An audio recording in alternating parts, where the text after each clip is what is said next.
ਜੈਮਸੀ ਕੀ ਸਾਰਿਆਂ ਨੂੰ ਅੱਜ ਜ਼ਬੂਰ ਜ਼ੋਨ ਸਾਊਂਡਸ ਇਨ ਪੰਜਾਬੀ ਕੰਟੈਕਸਟ ਦੇ ਵਿੱਚ ਅਸੀਂ ਦਾਊਦ ਦੇ ਜ਼ਬੂਰਾਂ ਵਿੱਚ ਜਾਵਾਂਗੇ ਤੇ ਅੱਜ ਦੇ ਇਸ ਐਪੀਸੋਡ ਵਿੱਚ ਅਸੀਂ ਜ਼ਬੂਰ 30 ਤੇ ਗੌਰ ਕਰਾਂਗੇ। ਸਾਡੇ ਵਿੱਚ ਅੱਜ ਆਂਟੀ ਜੋਤੀ ਤੇ ਅੰਕਲ ਜੋਸ਼ੂਆ ਵਚਨ ਵਿੱਚੋਂ ਪੜ੍ਹਨਗੇ ਤੇ ਪਾਸਟਰ ਐਰਿਕ ਇਹਨਾਂ ਤੇ ਰਿਫਲੈਕਸ਼ਨ ਦੇਣਗੇ। ਇਸ ਤੋਂ ਪਹਿਲਾਂ ਕਿ ਅਸੀਂ ਅੱਜ ਦੀ ਰੀਡਿੰਗ ਵਿੱਚ ਜਾਈਏ, ਮੈਂ ਦਰਖਾਸਤ ਕਰਾਂਗੀ ਕਿ ਅੰਕਲ ਜੋਸ਼ੂਆ ਸਾਨੂੰ ਸਾਰਿਆਂ ਨੂੰ ਦੁਆ ਵਿੱਚ ਲੈ ਕੇ ਜਾਣ।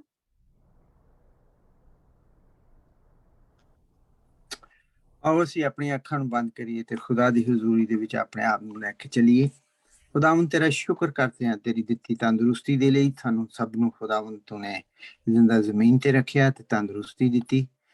ਅੱਜ ਦੇ 30 ਜ਼ਬੂਰ ਦੇ ਲਈ ਖੁਦਾਵੰਦ ਤੇਰੇ ਅੱਗੇ ਦੁਆ ਕਰਦੇ ਹਾਂ, ਜੋ ਕੁਛ ਵੀ ਉਸ ਦੇ ਵਿੱਚੋਂ ਸਿੱਖਦੇ ਹਾਂ ਅਸੀਂ ਉਹ ਤੇਰੀ ਆਪਣੀ ਜ਼ਿੰਦਗੀ ਦੇ ਵਿੱਚ ਲੈ ਕੇ ਚੱਲਣ ਵਾਲੇ ਹੋਈਏ। ਖੁਦਾਵੰਦ ਤੂੰ ਸਾਡੇ ਖਾਦਮ ਦੇ ਨਾਲ ਹੋ, ਉਹ ਜੋ ਕੁਛ ਵੀ 30 ਜ਼ਬੂਰ ਦੇ ਵਿੱਚੋਂ ਸਾਨੂੰ ਸਿਖਾਉਂਦੇ ਨੇ ਉਸ ਨੂੰ ਵੀ ਆਪਣੀ ਜ਼ਿੰਦਗੀ ਦੇ ਵਿੱਚ ਲੈ ਕੇ ਚੱਲਣ ਵਾਲੇ ਹੋਈਏ। ਤਮਾਮ ਸੁਣਨ ਵਾਲਿਆਂ ਦੇ ਨਾਲ ਹੋ, ਉਹਨਾਂ ਨੂੰ ਵੀ ਬਰਕਤ ਦੇ। ਤੇਰੇ ਬੇਟੇ ਯਿਸੂ ਨਾਲ ਮੰਗਦੇ ਹਾਂ, ਸੁਣ ਤੇ ਕਬੂਲ ਕਰ। ਆਮੀਨ ਆਮੀਨ। Thank you uncle Joshua. ਸਾਡੇ ਵਿੱਚ ਸਾਡੇ ਮਿਊਜ਼ੀਸ਼ੀਅਨ ਅੰਕਲ ਕਾਸ਼ਿਫ ਵੀ ਅੱਜ ਮੌਜੂਦ ਹੈ ਤੇ ਇਹਨਾਂ ਤੋਂ ਅਸੀਂ ਜ਼ਬੂਰ 30 ਦਾ ਪਹਿਲਾ ਹਿੱਸਾ ਸੁਣਾਂਗੇ।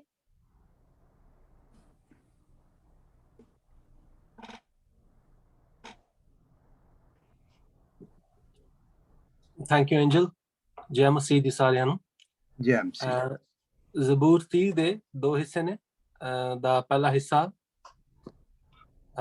ਕਰਾਂਗਾ ਤੇਰੀ ਵਡਿਆਈ ਖੁਦਾਇਆ ਕਿ ਤੂੰ ਹੀ ਆਪੇ ਹੈ ਮੈਨੂੰ ਵਧਾਇਆ। ਇਹਦੀ ਟਿਊਨ ਤੇ ਕੁਝ ਮਿਸਰੇ ਗਾ ਕੇ ਸੁਣਾ ਰਿਹਾ। ਕਰਾਂਗਾ ਤੇਰੀ ਵਡਿਆਈ ਖੁਦਾਇਆ, ਕਰਾਂਗਾ ਤੇਰੀ ਵਡਿਆਈ ਖੁਦਾਇਆ ਕਿ ਤੂੰ ਹੀ ਹੈ ਆਪੇ ਮੈਨੂੰ ਵਧਾਇਆ, ਕਿ ਤੂੰ ਹੀ ਹੈ ਆਪੇ ਮੈਨੂੰ ਵਧਾਇਆ। ਕਰਾਂਗਾ ਤੇਰੀ ਵਡਿਆਈ ਖੁਦਾਇਆ, ਜਦੋਂ ਨਾ ਤੇਰੇ ਦੀ ਦਿੱਤੀ ਦੁਹਾਈ ਤਦੋਂ ਸਭ ਮਰਜ਼ ਮੇਰੀ ਤੂੰ ਹੀ ਹਟਾਈ, ਤਦੋਂ ਸਭ ਮਰਜ਼ ਮੇਰੀ ਤੂੰ ਹੀ ਹਟਾਈ। ਕਰਾਂਗਾ ਤੇਰੀ ਵਡਿਆਈ ਖੁਦਾਇਆ।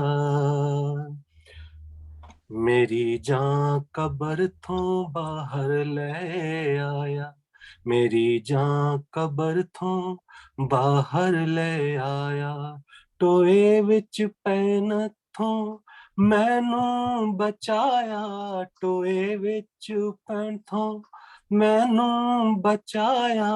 ਕਰਾਂਗਾ ਤੇਰੀ ਵਡਿਆਈ ਖੁਦਾਇਆ।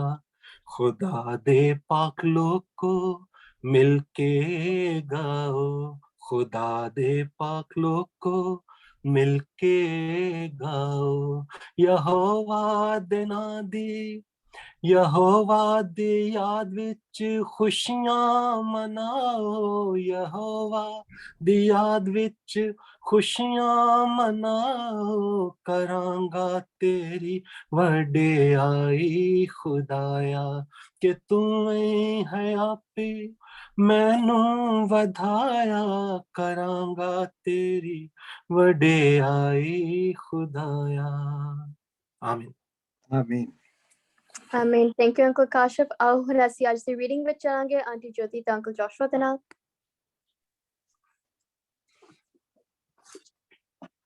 ਇੱਕ ਵਾਰ ਫਿਰ ਮੇਰੇ ਸਾਰੇ ਭੈਣ ਭਰਾਵਾਂ ਨੂੰ ਜੈ ਮਸੀਹ। ਖੁਦਾਵੰਦ ਤੁਹਾਨੂੰ ਸਾਰਿਆਂ ਨੂੰ ਆਸ਼ੀਸ਼ ਤੇ ਬਰਕਤ ਦੇਵੇ। ਅੱਜ ਦੇ ਦਿਨ ਦੇ ਵਿੱਚ ਜਿੰਨੇ ਵੀ ਲੋਕ ਸਾਨੂੰ ਦੇਖ ਰਹੇ ਹਨ, ਭੈਣ ਭਰਾ, ਫੈਮਲੀਆਂ, ਖੁਦਾਵੰਦ ਤੁਹਾਨੂੰ ਸਾਰਿਆਂ ਨੂੰ ਆਸ਼ੀਸ਼ ਦੇਵੇ। ਅੱਜ ਅਸੀਂ ਜਾਵਾਂਗੇ ਜ਼ਬੂਰ 30 ਦੇ ਵਿੱਚ, ਜਿਹਦਾ ਮੇਨ ਟਾਈਟਲ ਹੈ ਧੰਨਵਾਦ ਦੀ ਪ੍ਰਾਰਥਨਾ।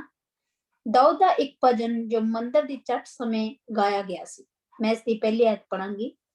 ਹੇ ਪ੍ਰਭੂ, ਮੈਂ ਤੇਰੀ ਵਡਿਆਈ ਕਰਾਂਗਾ, ਤੂੰ ਮੈਨੂੰ ਉੱਪਰ ਚੁੱਕਿਆ ਹੈ, ਤੂੰ ਮੇਰੇ ਬੈਰੀਆਂ ਨੂੰ ਮੇਰੇ ਉੱਤੇ ਹੱਸਣ ਨਹੀਂ ਦਿੱਤਾ। ਆਇਤ ਨੰਬਰ 2। हे ਯਹੋਵਾ ਮੇਰੇ ਪਰਮੇਸ਼ਵਰ, ਮੈਂ ਤੇਰੀ ਦੁਹਾਈ ਦਿੱਤੀ ਅਤੇ ਤੈਂ ਮੈਨੂੰ ਚੰਗਿਆ ਕੀਤਾ। ਆਇਤ ਨੰਬਰ 3। ਤੂੰ ਮੇਰੇ ਪ੍ਰਾਣ ਨੂੰ ਮੁਰਦਿਆਂ ਦੇ ਸੰਸਾਰ ਵਿੱਚੋਂ ਬਾਹਰ ਕੱਢਿਆ, ਮੈਂ ਉਸ ਵਿੱਚ ਜਾਣ ਹੀ ਵਾਲਾ ਸਾਂ, ਪਰ ਤੂੰ ਮੈਨੂੰ ਬਚਾ ਲਿਆ। ਆਇਤ ਨੰਬਰ 4। हे ਯਹੋਵਾ ਦੇ ਸੰਤੋ, ਉਹਦੇ ਗੁਣ ਗਾਓ ਅਤੇ ਉਹਦੀ ਪਵਿੱਤਰਤਾਈ ਚੇਤੇ ਰੱਖ ਕੇ ਉਹਦਾ ਧੰਨਵਾਦ ਕਰੋ। ਆਇਤ ਨੰਬਰ 5। ਪ੍ਰਭੂ ਦਾ ਕ੍ਰੋਧ ਥੋੜੇ ਸਮੇਂ ਤੱਕ ਰਹਿੰਦਾ ਹੈ, ਪਰ ਉਸਦੀ ਕਿਰਪਾ ਹਮੇਸ਼ਾ ਤੱਕ ਰਹਿੰਦੀ ਹੈ। ਬੇਸ਼ੱਕ ਰਾਤ ਨੂੰ ਰੋਣਾ ਵੀ ਕਿਉਂ ਨਾ ਪਵੇ, ਪਰ ਸਵੇਰ ਨੂੰ ਆਨੰਦ ਜ਼ਰੂਰ ਮਿਲੇਗਾ। ਆਇਤ ਨੰਬਰ 6, ਮੈਂ ਤਾਂ ਆਪਣੀ ਭਾਗਵਾਨੀ ਦੇ ਵੇਲੇ ਆਖਿਆ ਸੀ, ਭਈ ਮੈਂ ਕਦੀ ਨਹੀਂ ਡੋਲਾਂਗਾ। ਆਇਤ ਨੰਬਰ 7, हे ਪ੍ਰਭੂ, ਤੂੰ ਪਹਾੜ ਦੀ ਤਰ੍ਹਾਂ ਮੈਨੂੰ ਸਥਿਰ ਕੀਤਾ, ਪਰ ਜਦੋਂ ਤੂੰ ਮੇਰੇ ਤੋਂ ਦੂਰ ਹੋਇਆ ਤਾਂ ਮੈਂ ਘਬਰਾ ਗਿਆ। ਆਇਤ ਨੰਬਰ 8, हे ਯਹੋਵਾ, ਮੈਂ ਤੈਨੂੰ ਪੁਕਾਰਿਆ ਅਤੇ ਪ੍ਰਭੂ ਅੱਗੇ ਮੈਂ ਇਹ ਅਰਜ਼ੋਈ ਕੀਤੀ। ਆਇਤ ਨੰਬਰ 9, ਤੈਨੂੰ ਮੇਰੀ ਮੌਤ ਤੋਂ ਕੀ ਮਿਲੇਗਾ? ਮੇਰੇ ਕਬਰ ਵਿੱਚ ਜਾਣ ਨਾਲ ਕੀ ਲਾਭ ਹੋਵੇਗਾ? ਕੀ ਮੁਰਦਾ ਮਿੱਟੀ ਤੇਰੀ ਮਹਿਮਾ ਕਰ ਸਕਦੀ ਹੈ? ਕੀ ਉਹ ਤੇਰੇ ਅਟਲ ਸੱਚ ਦੀ ਗਵਾਹੀ ਦੇ ਸਕਦੀ ਹੈ? ਆਇਤ ਨੰਬਰ 10, हे ਯਹੋਵਾ, ਸੁਣ ਅਤੇ ਮੇਰੇ ਉੱਤੇ ਦਇਆ ਕਰ। हे ਯਹੋਵਾ, ਤੂੰ ਮੇਰਾ ਸਹਾਇਕ ਹੋ। ਆਇਤ ਨੰਬਰ 11, ਤੂੰ ਮੇਰੇ ਬੈਣ ਨੂੰ ਅਨੰਤਮਈ ਗੀਤ ਵਿੱਚ ਬਦਲ ਦਿੱਤਾ ਹੈ। ਤੂੰ ਮੇਰੇ ਸੋਗ ਵਸਤਰ ਉਤਾਰ ਕੇ ਖੁਸ਼ੀ ਦਾ ਪਹਿਰਾਵਾ ਪਵਾਇਆ ਹੈ। ਆਇਤ ਨੰਬਰ 12, ਮੇਰੀ ਜਾਨ ਤੇਰੀ ਉਸਤਤ ਗਾਵੇ ਅਤੇ ਚੁੱਪ ਨਾ ਰਹੇ। हे ਯਹੋਵਾ ਮੇਰੇ ਪਰਮੇਸ਼ਵਰ, ਮੈਂ ਸਦਾ ਤੇਰਾ ਧੰਨਵਾਦ ਕਰਾਂਗਾ। ਖੁਦਾ ਦੀ ਬਰਕਤ ਉਹਦੇ ਕਲਾਮ ਦੇ ਪੜ੍ਹੇ ਤੇ ਸੁਣੇ ਜਾਣ ਤੇ ਹੋਵੇ। ਆਮੀਨ। ਆਮੀਨ। ਥੈਂਕ ਯੂ ਸਕ੍ਰਿਪਚਰ ਰੀਡਿੰਗ ਲਈ। ਮੈਂ ਹੁਣ ਇਨਵਾਈਟ ਕਰਦੀ ਹਾਂ ਅੰਕਲ ਜੋਸ਼ੂਆ ਨੂੰ ਕਿ ਉਹ ਆਪਣੇ ਸਵਾਲ ਆਪਣੇ ਕਮੈਂਟਰੀ ਸਾਡੇ ਸਾਰਿਆਂ ਨਾਲ ਸ਼ੇਅਰ।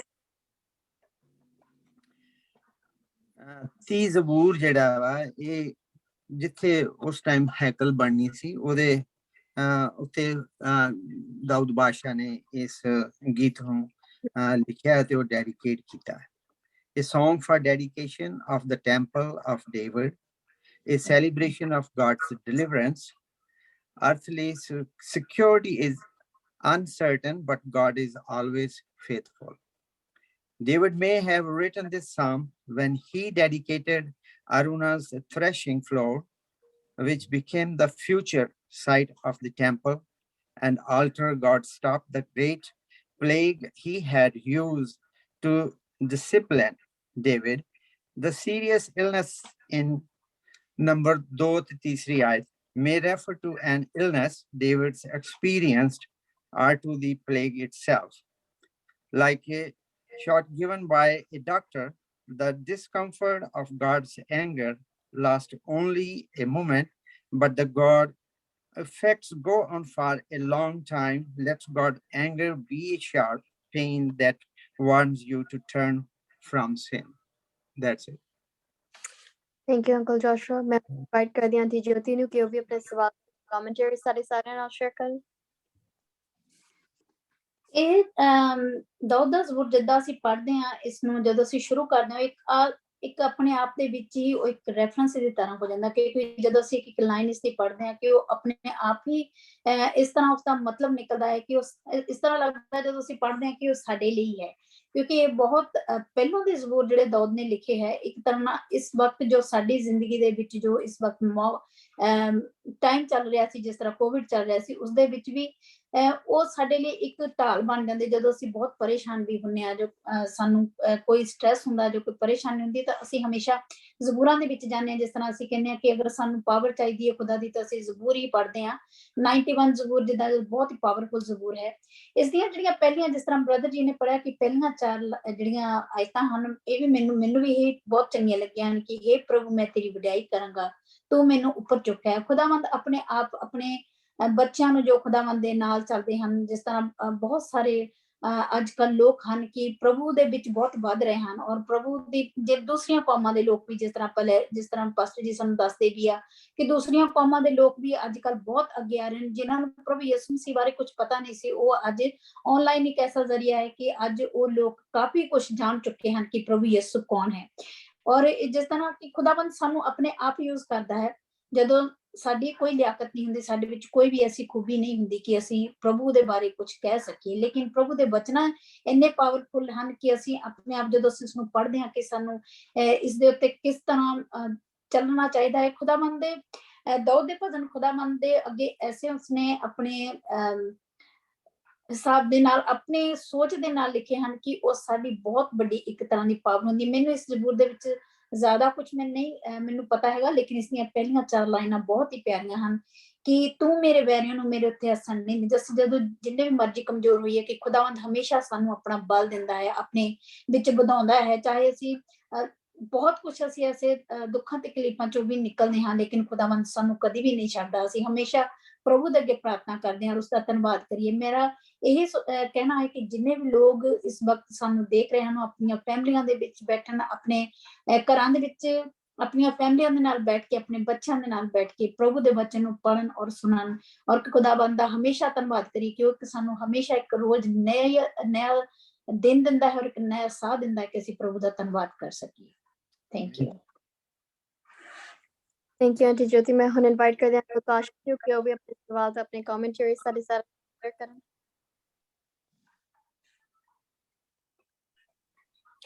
ਜ਼ਬੂਰ 30 ਦਾ ਇਹ ਹਿੱਸਾ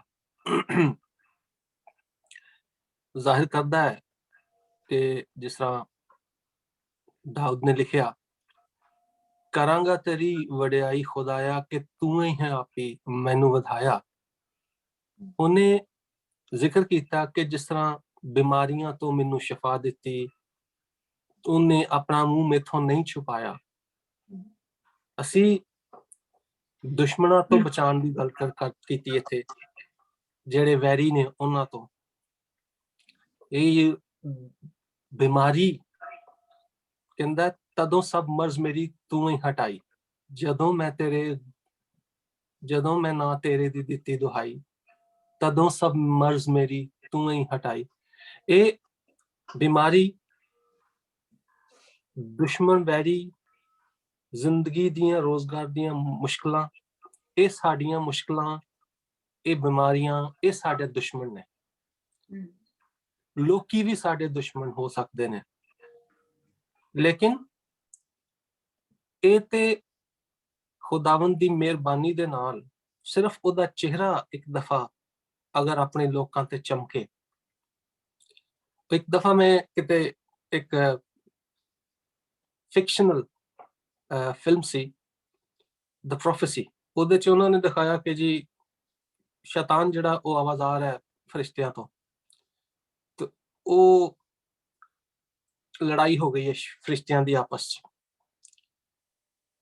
ਤੇ ਇੱਕ ਪਾਦਰੀ ਆ ਉਹਦੇ ਸਾਰੇ ਮਾਮਲੇ ਦੇ ਅੰਦਰ ਜਿਹੜਾ ਇਹ ਸਾਰੇ ਡਰਾਮੇ ਨੂੰ ਹੁੰਦਿਆਂ ਵੇਖ ਰਿਹਾ, ਔਰ ਉਹਨੂੰ ਪਤਾ ਹੈ ਕਿ ਇਹ ਸਟੋਰੀ ਚੱਲ ਰਹੀ ਵਿੱਚ ਲੂਸੀਫਰ ਜਿਹੜਾ ਉਹ ਲੜ ਰਿਹਾ, ਤੇ ਜਿਹੜਾ ਕੈਰੈਕਟਰ ਪਲੇ ਕਰ ਰਿਹਾ ਸੀ ਲੂਸੀਫਰ ਦਾ, ਉਹ ਉਹਨੂੰ ਪੁੱਛਦਾ ਕਿ ਜਹੰਨਮ ਜਾਂ ਹੈਲ, ਵਾਟ ਇਜ਼ ਹੈਲ? ਉਹਨੂੰ ਕਹਿੰਦਾ ਖੁਦਾਵੰਦ ਦਾ ਆਪਣੇ ਬੰਦੇ ਤੋਂ ਆਪਣਾ ਮੂੰਹ ਛੁਪਾ ਲੈਣਾ ਜਹੰਨਮ ਹੈ। ਅੱਗ, ਦੋਜ਼ਖ, all that, I don't know about that। ਜਹੰਨਮ ਇਹ ਹੈ ਕਿ ਖੁਦਾਵੰਦ ਆਪਣਾ ਮੂੰਹ ਆਪਣੇ ਬੰਦੇ ਤੋਂ ਛੁਪਾ ਲੈ। ਇਹ ਸਾਰਾ ਦਾ ਸਾਰਾ ਲੱਬੇ ਲੁਬਾਬ ਇਸ ਜ਼ਬੂਰ ਦਾ ਇੰਨਾ ਹੀ ਹੈ ਕਿ ਅਗਰ ਖੁਦਾਵੰਦ ਦਾ ਚਿਹਰਾ ਆਪਣੇ ਬੰਦੇ ਦੇ ਉੱਤੇ ਚਮਕਦਾ ਰਹੇ ਤੇ ਰੌਣਕ ਹੀ ਰੌਣਕ ਹੈ, ਸਿਹਤ ਤੰਦਰੁਸਤੀ ਹੈ, ਕੋਈ ਦੁਸ਼ਮਣ ਅੱਗੇ ਖਲੋ ਨਹੀਂ ਸਕਦਾ, दुश्मन हो ही नहीं सकता। जब खुदावंद हमारे साथ है तो कौन हमारा मुखालिफ है। ते जे खुदावंद अपना चेहरा छुपा ले ते सारा कुछ उत्थे ऑलरेडी मौजूद है। मुसीबतां ते दुनिया दा हिस्सा ने, बस असी भी उस दुनिया दा हिस्सा बन जाने आ ते फिर उस दुनिया दे हिस्से दे नाल मुसीबतां दा हिस्सा भी साडे पल्ले आंदा है। लेकिन जदों खुदावंद दा चेहरा साडे ते चमकदा है ते फिर किसी भी मुश्किल नूं साडे कोल ठहरन दी इजाजत नहीं रहिंदी, और ठहर नहीं सकती। जे गल जिहड़ी है इस ज़बूर च उन्हें गा के सुनाई है, उसनूं समझाया है, और सानू याद रखना चाहिए कि साडे वास्ते असी इहो ही मंगीए खुदावंद कोलों हर वाले कि वो अपना पुर रौनक चेहरा साडे उत्ते हमेशा चमकावे, ते जदों चमकावेगा ते कोई मुश्किल नहीं साडे वास्ते, और कोई गम नहीं साडे वास्ते, कोई बीमारी नहीं साडे वास्ते। आमीन। आमीन। Amen. Thank you, Uncle Ji. आओ ਹੁਣ ਅਸੀਂ Pastor Eric Server ਦੇ ਨਾਲ ਕਲਾਮ ਦੇ ਰਿਫਲੈਕਸ਼ਨ ਦਾ ਇੰਟਰਪ੍ਰੀਟੇਸ਼ਨ ਵਿੱਚ ਆਵਾਂਗੇ।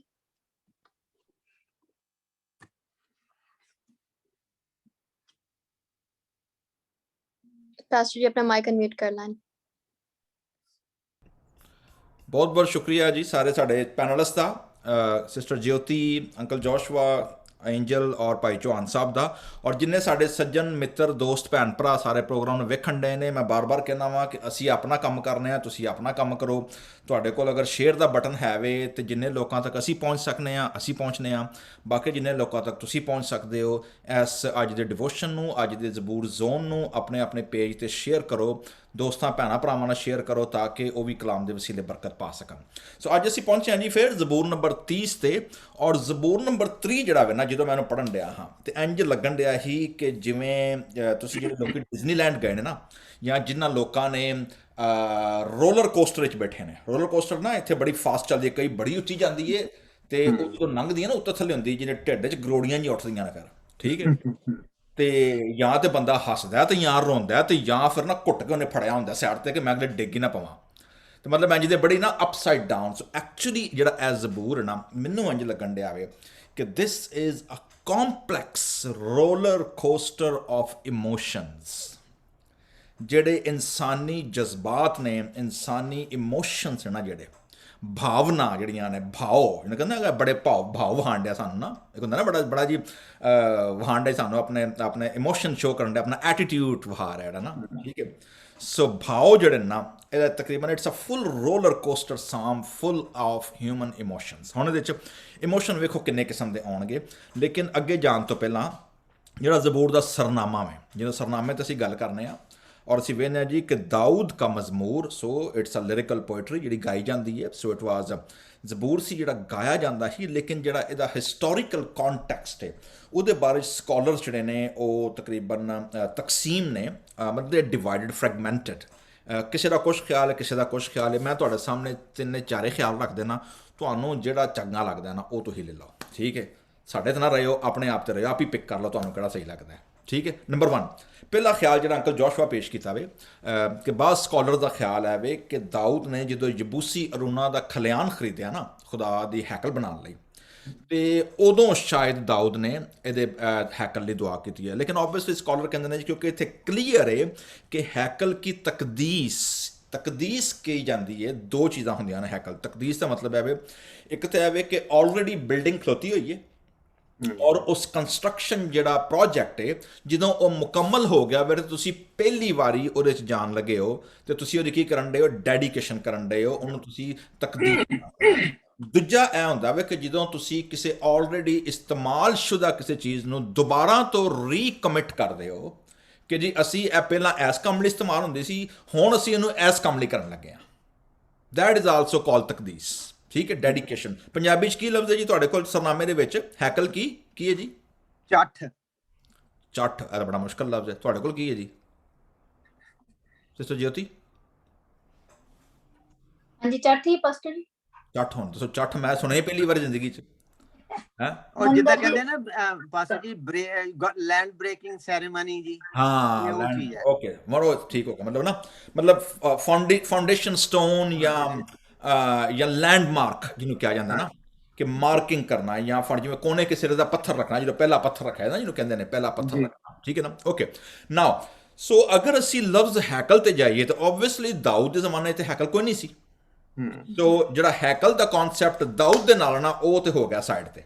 अच्छा हुण हैकल बनाई पहली किन्ने? सुलेमान ने, ठीक है। सो पहला ख्याल तो है वे कि जो सुलेमान ने हैकल बना के डेडिकेट की है ना, उदों दाऊद की इस जबूर या दुआ नूं उस टाइम गाया गया सी या पढ़िया गया सी। पहला ख्याल। दूजा ख्याल है तीसरा ख्याल एक और, दैट्स वेरी इंपॉर्टेंट क्योंकि मैं तीसरे ख्याल ते फॉल करना वा। सो मेरा अपना अगर मैनू कहना कि तुम कड़ा लेना तो मैं जो मैं तीसरा दसन लगा ना, मैं ये ज़्यादा मेरा परसैप्शन है वो है वे खुदावन यसु मसीह की पैदाइश तो तकरीबन 160 पौने 200 साल पहला रोमी गवर्नर अपिफनी ने सूअर की कुर्बानी गुजरानी सी हैकल दे विच, उन्हें हैकल नूं नापाक कर दिता सी। तो इसलिए जदों दोबारा तो हैकल जो यहूदियां ने रोमन्स दे आने तो पहला, क्योंकि दैट वाज ग्रीक जिन्होंने हैकल नूं तबाह नहीं किया, नापाक किया सी एक्चुअली। ਤੇ ਸੂਰ ਦੀ ਕੁਰਬਾਨੀ ਕਰਾਂ ਕਿ ਜਦੋਂ ਉਹਨਾਂ ਹੈਕਲ ਦੀ ਦੁਬਾਰਾ ਤਕਦੀਸ ਕੀਤੀ ਹੈ ਨਾ, ਤੇ ਤੁਸੀਂ ਵੇਖੋਗੇ ਕਿ ਜਿਹੜੀ ਤਕਦੀਸ ਦੀ ਜਿਹੜੀ ਈਦ ਹੈ ਨਾ, ਉਹ ਪਤਾ ਕਿਹੜੀ ਈਦ ਹੁੰਦੀ ਸੀ? ਦੈਟ ਵਾਜ਼ ਖੁਦਾਵੰਦ ਯਿਸੂ ਮਸੀਹ, ਤੁਹਾਨੂੰ ਯਾਦ ਹੋਏਗਾ ਯਹੋਨਾ ਦੀ ਇੰਜੀਲ 10ਵੇਂ ਬਾਬ ਦੇ ਵਿੱਚ, ਜਿਹਨੂੰ ਈਦ ਚਰਾਗਾ ਕਿਹਾ ਗਿਆ ਸੀ, ਜਾਂ ਜਿਹਨੂੰ ਹਾਨੂਕਾ ਕਿਹਾ ਜਾਂਦਾ। ਹਾਨੂਕਾ ਮਤਲਬ ਹਾਨੂਕਾ ਕੀ ਹੁੰਦਾ ਹੈ? ਇਹ ਵੇਖਣ ਨਾ ਪਿੱਛੇ ਮੈਂ ਰੱਖਿਆ ਹੋਇਆ ਇੱਕ ਮਾਡਲ ਜਿਹਾ ਮਿਨੋਰਾ, ਠੀਕ ਹੈ ਨਾ, ਇਟਸ ਅ ਲੈਂਪ ਸਟੈਂਡ। ਤੇ ਉਹ ਜਿਹੜਾ ਲੈਂਪ ਸਟੈਂਡ ਹੁੰਦਾ ਸੀ ਨਾ, ਉਹਨੂੰ ਈਦ ਕਹਿੰਦੇ ਹਨ, ਕਿ ਜਿਹਦੇ ਵਿੱਚ ਜਿਊਇਸ਼ ਜਿਹੜੇ ਹਨ, ਹੈਕਲ ਨੂੰ ਜਦੋਂ ਉਹਨਾਂ ਸਾਫ਼ ਕੀਤਾ ਦੁਬਾਰਾ, ਉਹ ਸੂਰ ਦੀ ਕੁਰਬਾਨੀ ਤੋਂ ਬਾਅਦ ਉਹਦੀ ਨਵੇਂ ਸਿਰੇ ਤੋਂ ਤਕਦੀਸ ਕੀਤੀ, ਤਾਂ ਕਿ ਉੱਥੇ ਜਿਹੜੇ ਹਲਾਲ ਪਿਓਰ ਜਾਨਵਰ ਨੇ ਉਹਨਾਂ ਦੀ ਕੁਰਬਾਨੀ ਗੁਜ਼ਾਰਨੀ ਜਾ ਸਕੇ। ਇਸ ਲਈ ਉਹਦੀ ਵਜ੍ਹਾ ਕੀ ਹੈ? ਉਹਦੀ ਵਜ੍ਹਾ ਹੈ ਕਿ ਮੈਂ ਸਟੇਟਮੈਂਟ ਪੜ੍ਹਨ ਡਿਆ ਹਾਂ, ਜਿਹਦੇ ਵਿੱਚ ਲਿਖਿਆ ਕਿ ਇਹ ਜ਼ਬੂਰ ਜਿਹੜਾ ਸੀ, ਚੂੰਕਿ ਨਵੇਂ ਸਾਲ ਦੇ ਉੱਤੇ, ਨਵੇਂ ਸਾਲ ਦੀ ਈਦ ਜਿਹੜੀ ਕਿਹਾ ਗਿਆ ਨਾ, ਬਲਕਿ ਇਹ ਪੜ੍ਹਦੀ ਤਰ੍ਹਾਂ ਯਹੋਨਾ 10ਵੇਂ ਬਾਬ ਵਿੱਚ ਈਦ ਹੈ ਕਿਹੜੀ ਹੈ? ਮੇਰੇ ਜ਼ਿਹਨ 'ਚ ਇਹਦਾ ਪ੍ਰੋਪਰ ਨਾਂ ਨਹੀਂ ਆਉਣ ਡਿਆ, ਮੈਂ ਵੇਖ ਹੀ ਲਵਾਂ ਹੈ ਕੀ ਹੈ। ਯਹੋਨਾ 10ਵਾਂ ਬਾਬ, ਇਹਨੂੰ ਹਿਬਰੂ 'ਚ ਕਿਹਾ ਜਾਂਦਾ ਹੈ ਹਾਨੂਕਾ, ਠੀਕ ਹੈ। ਹਾਂਜੀ, ਈਦ ਤਜਦੀਦ, ਹੇਅਰ ਯੂ ਗੋ। ਵੇਖਿਆ ਮੈਂ ਕਹਿਣਾ ਉਰਦੂ ਲਫ਼ਜ਼ ਕੀ ਹੈ? ਇਹ ਜ਼ਰਾ ਪੜ੍ਹਿਓ ਜੀ, ਯਹੋਨਾ 10ਵੇਂ ਬਾਬ ਦੀ 22 ਆਇਤ। ਯਰੂਸ਼ਲਮ ਵਿੱਚ ਪ੍ਰਤਿਸ਼ਠਾ ਦਾ ਤਿਉਹਾਰ ਆਇਆ। ਕਾਹਦਾ ਤਿਉਹਾਰ ਆਇਆ ਜੀ? ਪ੍ਰਤਿਸ਼ਠਾ ਦਾ। ਲਓ, ਇੱਕ ਹੋਰ ਮੁਸ਼ਕਲ ਲਫ਼ਜ਼ ਆ ਗਿਆ। ਅੱਛਾ, ਤੁਹਾਡੇ ਕੋਲ ਕੀ ਹੈ ਜੀ ਸਿਸਟਰ ਜੋਤੀ? ਬਿਲਕੁਲ, ਸਰਦੀ ਦੀ ਰੁੱਤ ਸੀ। ਯਰੂਸ਼ਲਮ ਵਿੱਚ ਪੁਨਰ ਅਰਪਿਤ ਕੀਤੇ ਜਾਣ ਵਾਲਾ ਤਿਉਹਾਰ ਮਨਾਇਆ ਜਾ ਰਿਹਾ ਸੀ। ਹਾਂਜੀ, ਕਾਹਦਾ ਤਿਉਹਾਰ? ਪੁਨਰ ਅਰਪਿਤ। ਦੋ ਲਫ਼ਜ਼ ਹੁਣ ਮੁਸ਼ਕਿਲ ਹੋ ਗਏ ਨੇ ਤੁਹਾਡੇ ਕੋਲ ਡਿਕਸ਼ਨਰੀ ਕਿੱਥੇ ਹੈ ਤੁਹਾਡੀ? ਗੂਗਲ ਕਰੋ। ਪੁਨਰ ਅਰਪਿਤ। ਇਹ ਪੰਜਾਬੀ ਬੜੀ ਠੇਠ ਪੰਜਾਬੀ ਹੈ ਤੇ ਓਕੇ ਸੋ ਓਕੇ ਉਰਦੂ ਚ ਲਿਖਿਆ ਜੀ, ਯਰੂਸ਼ਲਮ ਮੇ ਈਦ ਤਜਦੀਦ ਹੋਈ। ਤਜਦੀਦ ਕਹਿੰਦੇ ਨੇ ਜੀ, ਮੋਸਟਲੀ ਤਜਦੀਦ ਲਫ਼ਜ਼ ਜਿਹੜੇ ਨਾ ਰੋਮਾਂਟਿਕ ਸ਼ਾਇਰ ਉਹਨਾਂ ਇਸਤੇਮਾਲ ਕੀਤਾ। ਤਜਦੀਦ ਵਫਾ ਕਰਨਾ ਮਤਲਬ ਕਿ ਆਪਣੀ ਵਾਉਜ਼ ਨੂੰ ਦੁਬਾਰਾ ਤੋਂ ਰੀਕਮਿਟ ਕਰਨਾ, ਉਹਨੂੰ ਦੁਬਾਰਾ ਯਾਦ ਕਰਨਾ, ਮਤਲਬ ਕਿਸੇ ਚੀਜ਼ ਨੂੰ ਦੁਹਰਾ ਦੇਣਾ, ਤਜਦੀਦ ਕਰ ਦੇਣਾ, ਠੀਕ ਹੈ। ਸੋ ਇਸ ਲਈ ਜਿਹੜਾ ਤੀਸਰਾ ਖਿਆਲ ਹੈ, ਕਿਉਂਕਿ ਖੁਦਾਵੰਦ ਯਿਸੂ ਮਸੀਹ ਨੇ ਵੀ ਈਦ ਮਨਾਈ ਸੀ, ਔਰ ਉਹ ਈਦ ਜਿਹੜੀ ਸੀ ਸਾਲ ਯਹੂਦੀ ਮਨਾਉਂਦੇ ਹਨ, ਉਹ ਇਹ ਸ਼ਰਈ ਈਦ ਨਹੀਂ ਸੀ ਯਹੋਨਾ 10ਵੇਂ ਬਾਬ ਦੇ ਵਿੱਚ। ਇਹ ਉਹ ਈਦ ਸੀ ਜਿਹੜੇ ਯਹੂਦੀ ਮਨਾਉਂਦੇ ਹਨ, ਜਦੋਂ ਹੈਕਲ ਨੂੰ ਉਹਨਾਂ ਸੂਰ ਦੀ ਕੁਰਬਾਨੀ ਤੋਂ ਬਾਅਦ ਦੁਬਾਰਾ ਕੀ ਕੀਤਾ ਸੀ? ਉਹਨੂੰ ਪਾਕ ਕੀਤਾ ਸੀ। ਇਸ ਲਈ ਸਰਦੀਆਂ ਦੇ ਵਿੱਚ ਹਰ ਸਾਲ ਇਹ ਈਦ ਹਰ ਯਹੂਦੀ ਮਨਾਉਂਦਾ ਸੀ, ਯਿਸੂ ਮਸੀਹ ਮਨਾਉਂਦੇ ਹਨ, ਠੀਕ ਹੈ। ਤੇ ਇੱਕ ਗੱਲ ਯਾਦ ਰੱਖੋ, ਯਿਸੂ ਮਸੀਹ ਨੇ ਸਾਰੀਆਂ ਈਦਾਂ, ਸ਼ਬਰਾਤਾਂ, ਨਮਾਜ਼ਾਂ, ਹਲਕੇ ਸਭ ਮਨਾਇਆ ਯਿਸੂ ਮਸੀਹ ਨੇ। ਆ ਜਿਹੜੇ ਲੋਕੀ ਕਹਿੰਦੇ ਨਾ ਈਦ ਨਹੀਂ ਮਨਾਉਣੀ ਚਾਹੀਦੀ, ਸੋਹਣਾ ਨਹੀਂ ਮਨਾਉਣਾ ਚਾਹੀਦਾ, ਇਹ ਨਹੀਂ ਕਰਨਾ ਚਾਹੀਦਾ, ਯਿਸੂ ਮਸੀਹ ਨੇ ਵਿਆਹ ਵੀ ਅਟੈਂਡ ਕੀਤੇ, ਯਿਸੂ ਮਸੀਹ ਨੇ ਸ਼ਾਦੀਆਂ ਵੀ ਭੁਗਤਾਈਆਂ, ਯਿਸੂ ਮਸੀਹ ਨੇ ਆਪਣਾ ਪਾਰਟੀਆਂ ਵੀ ਕੀਤੀਆਂ। ਪਾਰਟੀ ਦੇ ਮੁਰਾਦ ਹੈ, ਤੁਹਾਨੂੰ ਪਤਾ ਨਾ ਯਿਸੂ ਮਸੀਹ ਦਾ ਇਲਜ਼ਾਮ ਕੀ ਲੱਗਾ ਸੀ? ਕਿ ਹੀ ਇਜ਼ ਅ ਪਾਰਟੀ ਗਾਏ, ਕਿ ਇਹ ਕਿਹਨਾਂ ਨਾਲ ਫਿਰਦਾ ਵੇ? ਗੁਨਾਹਗਾਰਾਂ ਦਾ ਯਾਰ ਹੈ, ਠੀਕ ਹੈ ਨਾ। ਪ੍ਰੋਸਟੀਟਿਊਟਸ ਦੇ ਨਾਲ ਤੇ ਜਨਾਬ ਆਪਣਾ ਗੁਨਾਹਗਾਰਾਂ ਦੇ ਨਾਲ ਤੇ ਪਤਾ ਨਹੀਂ ਕਿੰਨਾ ਨਾਲ ਯਿਸੂ ਮਸੀਹ ਪਾਰਟੀ ਕਰਦਾ ਰਹਿੰਦਾ। So Jesus Christ was actually a kind of taboo in their own life. Status quo ਨੂੰ ਯਿਸੂ ਮਸੀਹ ਨੇ, ਹਿਪੋਕ੍ਰੇਸੀ ਨੂੰ, ਰਿਆਕਾਰੀ ਨੂੰ, ਖੁਦਾਵੰਦ ਯਿਸੂ ਮਸੀਹ ਨੇ ਝੂਠੀ ਮਜ਼ਹਬੀਅਤ ਨੂੰ, ਝੂਠੀ ਰੂਹਾਨੀਅਤ ਨੂੰ ਯਿਸੂ ਮਸੀਹ ਨੇ ਟੋਟਲੀ ਉਹਨੂੰ ਐਕਸਪੋਜ਼ ਕਰ ਦਿੱਤਾ ਸੀ। ਇਸ ਲਈ ਯਿਸੂ ਮਸੀਹ ਨੇ ਫੱਕੀ ਫਰੀਸੀਆਂ ਨੂੰ ਕਿਹਾ ਸੀ ਕਿ ਤੁਸੀਂ ਸਫੇਦੀ ਫਿਰੀ ਹੋਈ ਕੀ ਹੋ, ਘਬਰਾਓ, ਕਿਉਂਕਿ ਉੱਤੋਂ ਤੁਸੀਂ ਲੋਕਾਂ ਨੂੰ ਕੀ ਨਜ਼ਰ ਆਉਂਦੇ ਹੋ? ਬੜੇ ਰੂਹਾਨੀ, ਬੜੇ ਸਾਫ਼, ਚਿੱਟੇ ਤੇ ਦੁੱਧ ਅੰਗਰੋਂ ਧੁਲੇ ਹੋਏ, ਤੇ ਅੰਦਰ ਤੁਹਾਡੇ ਯਿਸੂ ਮਸੀਹ ਕਿਹਾ ਸੀ ਹੱਡੀਆਂ ਤੇ ਮੁਰਦਾ ਤੇ ਬੋ ਤੇ ਬਾਸ ਮਾਰੀ ਹੋਈ। ਅੰਦਰੋਂ ਤੁਹਾਡੇ ਅੰਦਰੋਂ ਬੰਦਾ ਵੇਖੇ ਤੇ ਬੰਦਾ ਉੱਥੇ ਟਿਕ ਨਹੀਂ ਸਕਦਾ। ਉੱਤੋਂ ਤੁਸੀਂ ਬੜਾ ਚੂਨਾ ਚਮਕਾਇਆ, ਬੜੇ ਰੂਹਾਨੀ ਬਣੇ ਫਿਰਦੇ ਹੋ। ਸੋ ਅਸੀਂ ਵੇਖਦੇ ਹਾਂ ਕਿ ਜੀ ਖੁਦਾਵੰਦ ਯਿਸੂ ਮਸੀਹ ਨੇ ਇਹ ਈਦ ਮਨਾਈ ਔਰ ਯਿਸੂ ਮਸੀਹ ਉੱਥੇ ਮੌਜੂਦ ਸਨ। ਸੋ ਕਿੰਨੀਆਂ ਈਦਾਂ ਮੈਂ ਦੱਸੀਆਂ ਨੇ ਹੁਣ। ਕਿਹੜੀ ਹੈਕਲ ਦੀ ਤਕਦੀਸ ਕਿੰਨੀਆਂ ਆਈਆਂ ਨੇ? ਕਿੰਨੇ ਖਿਆਲ ਆਏ ਨੇ ਜੀ ਸਾਡੇ ਕੋਲ? 3 ਖਿਆਲ ਆਏ, ਠੀਕ ਹੈ। ਯਬੂਸੀ ਰੂਨਾ ਦਾ ਖੇਤ, ਨੰਬਰ 2 ਹੈਕਲ ਸੁਲੇਮਾਨੀ, ਔਰ ਨੰਬਰ 3 ਅੰਤਾਕਸ ਅਪਿਫਨੀ, ਗ੍ਰੀਕ ਬਾਦਸ਼ਾਹ, ਗ੍ਰੀਕ ਸੋਲਜਰ ਦੀ ਹੈਕਲ ਨੂੰ ਨਪਾਕ ਕਰਨ ਦੇ ਬਾਅਦ ਜਦੋਂ ਉਹਨਾਂ ਦੁਬਾਰਾ ਤੇ ਮਕਾਬੀਆਂ ਦੇ ਦੌਰ ਦੇ ਵਿੱਚ, ਮਕਾਬੀਆਂ ਤਾਂ ਮੈਨੂੰ ਯਾਦ ਆ ਗਿਆ, ਸਾਡੇ ਕੋਲ ਜਿਹੜੀ ਪ੍ਰੋਟੈਸਟੈਂਟ ਬਾਈਬਲ ਹੈ ਇਹਦੇ ਵਿੱਚ ਮਕਾਬੀਨ ਨਹੀਂ ਹੈ, ਲੇਕਿਨ ਅਗਰ ਤੁਸੀਂ ਰੋਮਨ ਕੈਥੋਲਿਕ ਬਾਈਬਲ ਪੜ੍ਹੋਗੇ ਤੇ ਉਹ ਕਿਤਾਬ ਜਿਹੜੀ ਹੈ ਉਹ ਮਲਾਕੀ ਨਬੀ ਤੇ ਖਤਮ ਨਹੀਂ ਹੁੰਦੀ। ਉਹਦੇ ਵਿੱਚ ਉਹਦੇ ਬਾਅਦ ਮਕਾਬੀਨ ਜਿਹੜਾ ਵੇ, ਯੂਡਾ ਮਕਾਬੀ ਜਿਹੜਾ ਸੀ, ਉਹਨਾਂ ਨੇ ਕਿਵੇਂ ਜੰਗਾਂ ਲੜੀਆਂ, ਉਹਨਾਂ ਕਿਵੇਂ ਗ੍ਰੀਕਸ ਦੇ ਖਿਲਾਫ ਆਪਣੇ ਮੁਲਕ, ਆਪਣੇ ਕੌਮ ਨੂੰ ਆਜ਼ਾਦ ਕਰਾਇਆ। So that was historical books already Roman Catholic Bible ਵਿੱਚ ਮੌਜੂਦ ਨੇ। ਇੱਕ ਹੋਰ ਬੜੀ ਅੱਛੀ ਕਿਤਾਬ ਹੈ, ਵੈਸੇ ਮੈਂ ਰეკਮੈਂਡ ਕਰਾਂਗਾ ਜਿਹੜੇ ਸਾਡੇ ਪ੍ਰੋਟੈਸਟੈਂਟ ਦੋਸਤ ਨੇ, ਅਗਰ ਤੁਸੀਂ ਸੀਰੀਅਸਲੀ ਕਲਾਮ ਦੀ ਸਟੱਡੀ ਕਰਨਾ ਚਾਹੁੰਦੇ ਹੋ ਜਾਂ ਖੁਦਾ ਦੇ ਕਲਾਮ ਜਾਂ ਹਿਸਟੋਰੀਕਲ ਗੈਪ ਨੂੰ ਪੜ੍ਹਨਾ ਚਾਹੁੰਦੇ ਹੋ, ਗੋ ahead and read Roman Catholic Bible also. ਤੁਹਾਨੂੰ ਵੱਢੇਗੀ ਨਹੀਂ, ਉਹ ਕੁਛ ਨਹੀਂ ਕਹੇਗੀ ਤੁਹਾਨੂੰ। ਸੋ ਉਹਨੂੰ ਪੜੋ। ਉਹਦੇ ਵਿੱਚ ਜਿਹੜੇ ਗੈਪਸ ਨੇ, ਜਿਹੜੇ ਖਾਸ ਤੌਰ ਤੇ ਸਾਨੂੰ ਕੁਝ ਚੀਜ਼ਾਂ ਸਮਝ ਨਹੀਂ ਆਉਂਦੀਆਂ, ਉਹ ਉਸ ਗੈਪ ਨੂੰ ਪੂਰਾ ਕਰਦੇ ਨੇ ਜਿਸ ਗੈਪ ਦੇ ਵਿੱਚ ਖੁਦਾਵੰਦ ਯਿਸੂ ਮਸੀਹ ਦਾ ਦੌਰ ਸਟਾਰਟ ਹੋਇਆ। ਸੋ ਜਿਹੜੀ ਯਹੂਦਾ ਮੁਕਾਬੀ ਔਰ ਹੈਕਲ ਜਿਹੜੀ ਯਿਸੂ ਮਸੀਹ ਨੇ ਈਦ ਮਨਾਈ ਏ, ਇਹ ਈਦ ਦਾ ਹਿਸਟੋਰੀਕਲ ਬੈਕਗ੍ਰਾਉਂਡ ਤੁਹਾਨੂੰ ਜਿਹੜਾ ਵੇ ਉਹ ਫਸਟ ਐਂਡ ਸੈਕੰਡ ਮੁਕਾਬੀਨ ਦੀ ਕਿਤਾਬ ਵਿੱਚ ਮਿਲੇਗਾ, ਉਂਝ ਨਹੀਂ ਤੁਹਾਨੂੰ ਮਿਲੇਗਾ, ਤੁਹਾਨੂੰ ਸਮਝ ਨਹੀਂ ਆਏਗੀ ਇਹ ਈਦ ਕਿੱਥੋਂ ਆ ਗਈ ਸੀ। Okay, anyway that's side note, side bar. ਅੱਛਾ ਜੀ, ਸੋ ਸਮਝ ਆ ਗਿਆ ਜੀ ਕਿਹੜੇ ਟਾਈਮ ਦਾ ਗੀਤ ਹੈ। ਹਾਲੇ ਮੈਂ ਸਿਰਫ ਕਿਹੜੇ ਤੇ ਗੱਲ ਕੀਤੀ ਹੈ, ਸਰਨਾਮੇ ਤੇ, ਠੀਕ ਹੈ। सो हैकल की तकदीस के वक्त का गीत, ठीक है जी। सो मजमूर और गीत, इट इज बोथ, ठीक है, लिरिकल पोइट्री जिहड़ी कि गाई जाएगी। ओके जी। नाउ ਜ਼ਬੂਰ ਦੇ ਜੀ ਤਕਰੀਬਨ ਅਗਰ ਅਸੀਂ ਵੇਖੀਏ ਤੇ ਮੈਨੂੰ 4 ਹਿੱਸੇ ਨਜ਼ਰ ਆਉਂਦੇ ਨੇ। ਅਸੀਂ ਇਹਦੇ ਵਿੱਚੋਂ ਕਿ ਸਲਾਹ ਮੌਜੂਦ ਨਹੀਂ ਹੈ ਜਿਹੜਾ ਇਹਦਾ ਨੈਚੁਰਲ ਫਲੋ ਬਣਾਉਂਦਾ ਵੇ, ਲਿਹਾਜ਼ਾ ਅਗਰ ਅਸੀਂ ਇਹਨੂੰ 4 ਹਿੱਸਿਆਂ ਤਕਸੀਮ ਕਰੀਏ ਤਾਂ ਕਿਹੜੇ ਕਿਹੜੇ ਹਿੱਸੇ ਹੋਣਗੇ।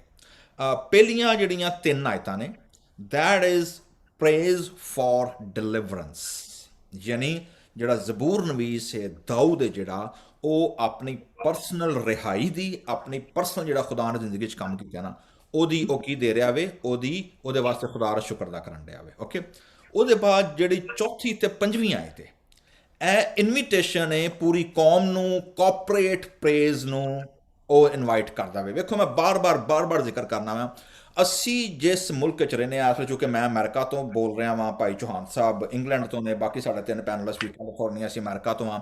ਇੱਥੇ ਇੰਡੀਵਿਜੂਅਲਿਜ਼ਮ ਇੰਨਾ ਜ਼ਿਆਦਾ ਵੇ, ਮੇਰੀ ਪਰਸਨਲ ਆਇਡੈਂਟੀ, ਮੇਰੇ ਪਰਸਨਲ ਹਰ ਚੀਜ਼, ਮੈਂ ਬਾਰ-ਬਾਰ ਗੱਲ ਤੇ ਜ਼ਿਕਰ ਕਰਨਾ ਵਾ ਕਿ ਖੁਦਾ ਦਾ ਕਲਾਮ ਬਾਰ-ਬਾਰ ਸਾਨੂੰ ਇੰਡੀਵਿਜੂਅਲਿਜ਼ਮ ਤੋਂ ਕੱਢ ਕੇ ਤੇ ਕਾਰਪੋਰੇਟਿਜ਼ਮ ਵਿੱਚ ਲੈ ਕੇ ਆਉਂਦਾ ਵੇ।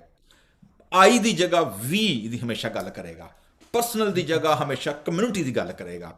ਭਾਵੇਂ ਜਿੰਨਾ ਮਰਜ਼ੀ ਪਰਸਨਲ ਗਵਾਹੀਆਂ ਦੇ ਲੈਣ, ਪਰਸਨਲ ਜੋ ਮਰਜ਼ੀ ਕਰ ਲੈਣ, ਪਰਸਨਲ ਸਪੇਸ ਬਣਾ ਲੈਣ, but at the end of the day they all belong to a community, a family and a clan. So that's why ਜਿਹੜਾ 4ਥੀ ਤੇ 5ਵੀਂ ਆਏ ਤੇ ਉਹਦੇ ਵਿੱਚ ਉਹ ਆਪਣੇ ਪਰਸਨਲ ਲੈਵਲ ਤੋਂ ਨਿਕਲ ਕੇ ਉਹ ਕਮਿਊਨਲ ਲੈਵਲ ਤੇ ਆਉਂਦਾ ਵੇ। ਇਹ ਵੇ 4ਥੀ ਤੇ 5ਵੀਂ ਆਏ ਤੇ। ਤੀਸਰਾ ਹਿੱਸਾ ਵੇ ਜੀ 6ਵੀਂ ਤੋਂ ਲੈ ਕੇ ਤੇ 10ਵੀਂ ਆਇਤ ਦੇ ਵਿੱਚ, ਉਹਦੇ ਵਿੱਚ ਉਹਦੀ ਅੱਗੋਂ ਇੱਕ ਹੋਰ ਦੁਆ ਵੇ। ਪਹਿਲੀ ਪ੍ਰੇਜ਼ ਹੈ, ਸੈਕੰਡ ਪ੍ਰੇਅਰ ਹੈ ਜਾਂ ਥਰਡ ਪਾਰਟ ਹੈ, ਠੀਕ ਹੈ। ਥਰਡ ਪਾਰਟ ਜਿਹੜਾ ਵੇ ਨਾ ਉਹਦੇ ਵਿੱਚ ਜਿਹੜਾ ਵੇ ਨਾ ਉਹਦੇ ਬਾਅਦ ਇਹ ਮੈਂ ਕਿਹੜੀ ਆਇਤ ਤੋਂ ਦੱਸਿਆ ਵੇ 6 ਤੋਂ 10, ਠੀਕ ਹੈ। ਉਹਦੇ ਬਾਅਦ ਜਿਹੜੀ 11 ਤੇ 12 ਆਇਤ ਹੈ, that is combo of Thanksgiving and praise all together, ਠੀਕ ਹੈ ਜੀ। ਸੋ 4 ਹਿੱਸੇ ਨੇ ਇਹਨਾਂ 4 ਹਿੱਸਿਆਂ ਦੇ ਵਿੱਚੋਂ ਕਿ ਜ਼ਬੂਰ ਬੜੀ ਪਾਵਰਫੁਲ ਦੁਆ ਵੇ। ਮਤਲਬ ਅਸੀਂ ਬਾਜ਼ ਦਾ ਜ਼ਿਕਰ ਕਰਨਾ, ਜਿਵੇਂ ਸਿਸਟਰ ਜੋਤੀ ਜ਼ਿਕਰ ਕੀਤਾ ਜ਼ਬੂਰ 91 ਇਸ ਲਈ ਆਮ ਹੋ ਗਿਆ ਕਿ ਅਸੀਂ ਗਾਉਂਦੇ ਹਾਂ ਉਹਨੂੰ। ਅਗਰ ਉਹ ਜ਼ਬੂਰ ਨਾ ਗਾਉਂਦੇ ਹੁੰਦੇ, ਲੋਕਾਂ ਨੂੰ ਟਿਊਨ ਨਾ ਹੁੰਦੀ ਜ਼ਬੂਰ 91 ਵੀ ਕੋਈ ਨਹੀਂ ਗਾਣਾ ਕਰਨਾ ਸਾਂ। ਉਹਦੇ ਮੁਕਾਬਲੇ 'ਚ ਅਗਰ ਅਸੀਂ ਵੇਖੀਏ ਤਾਂ ਜ਼ਬੂਰ ਨੰਬਰ 3 ਜਿਹੜਾ ਵਾ ਨਾ, ਦੈਟ ਇਜ਼ ਮੋਰ ਪਾਵਰਫੁਲ। ਅਗਰ ਅਸੀਂ ਕੰਪੇਅਰ ਕਰਨਾ, ਅਗਰ ਮੈਂ ਕੰਪੈਰੀਜ਼ਨ ਦੇਵਾਂ ਕਿ ਜੀ ਜ਼ਬੂਰ 91 ਇੱਕ ਪਾਸੇ ਰੱਖਾਂ ਤੇ ਜ਼ਬੂਰ 3 ਇੱਕ ਪਾਸੇ ਰੱਖਾਂ, ਤੇ ਜ਼ਬੂਰ 3 ਦਾ ਮੇਰੇ ਲਿਹਾਜ਼ ਨਾਲ ਪਲੜਾ ਭਾਰਾ ਹੋ ਜਾਏਗਾ। ਉਹਦੀ ਵਜ੍ਹਾ ਕੀ ਹੈ, ਉਹਦੀ ਵਜ੍ਹਾ ਅੱਗੇ ਵੇਖਦੇ ਹਾਂ।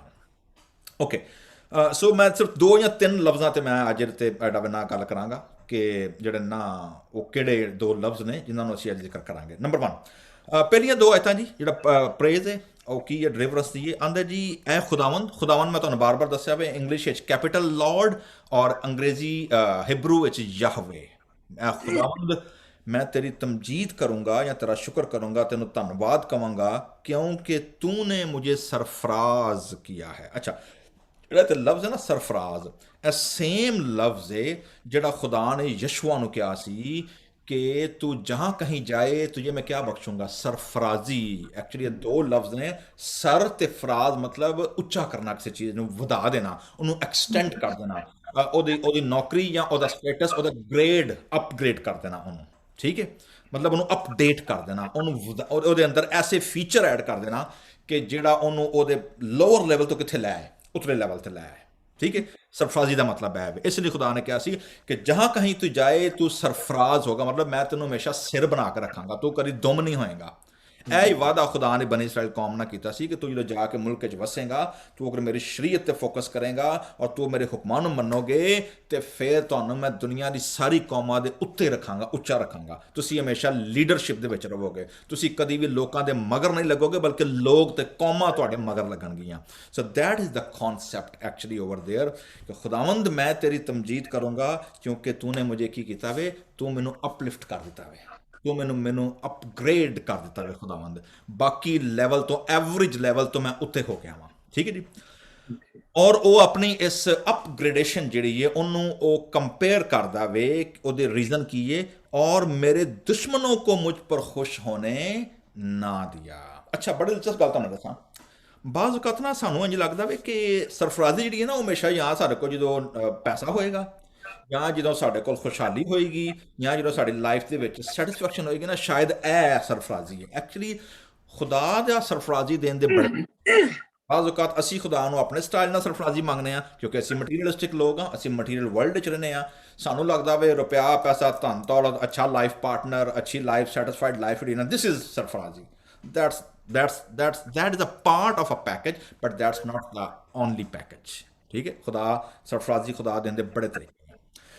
ਇੱਥੇ ਜਿਹੜਾ ਜ਼ਬੂਰ ਨੂੰ ਵੀ ਆਪਣੀ ਸਰਫਰਾਜ਼ੀ ਵੰਦਾ ਨਾ, ਉਹ ਕੀ ਵੰਦਾ ਵੇ ਕਿ ਖੁਦਾਵੰਦ ਤੂੰ ਮੇਰੇ ਵੈਰੀਆਂ ਤੋਂ, ਮੇਰੇ ਦੁਸ਼ਮਣਾਂ ਨੂੰ ਤੂੰ ਮੇਰੇ ਤੇ ਹਾ ਕਰਨ ਨਹੀਂ ਦਿੱਤਾ। ਉਹਨਾਂ ਮੇਰੇ ਤੇ ਬਹਿ ਕੇ ਤੇ ਮਾਗੇ ਨਹੀਂ ਮਾਰੇ, ਉਹਨਾਂ ਹੱਥ ਤੇ ਹੱਥ ਨਹੀਂ ਮਾਰੇ ਮੈਨੂੰ ਬਹਿ ਕੇ ਗੱਲਾਂ ਕਰਦੇ ਹਾਂ, ਬਲਕਿ ਮੈਂ ਉਹਨਾਂ ਤੋਂ ਉੱਤੇ ਹੋ ਗਿਆ ਵਾਂ। ਠੀਕ ਹੈ ਜੀ। ਤੁਹਾਨੂੰ ਦੱਸੀ ਨਾ ਗੱਲ ਕਿ ਇੱਕ ਬੰਦੇ ਨੇ, ਕਿਸੇ ਨੇ ਮੀਮਸ ਲਾਈ ਹੋਈ ਸੀ ਸੋਸ਼ਲ ਮੀਡੀਆ ਤੇ, ਉਹਦਾ ਜੀ ਖੁਦਾਵੰਦ why did you brought me to the storm, ਤੂੰ ਮੈਨੂੰ ਤੂਫਾਨਾਂ 'ਚ ਕਿਉਂ ਲੈ ਆਇਆ ਮੈਂ?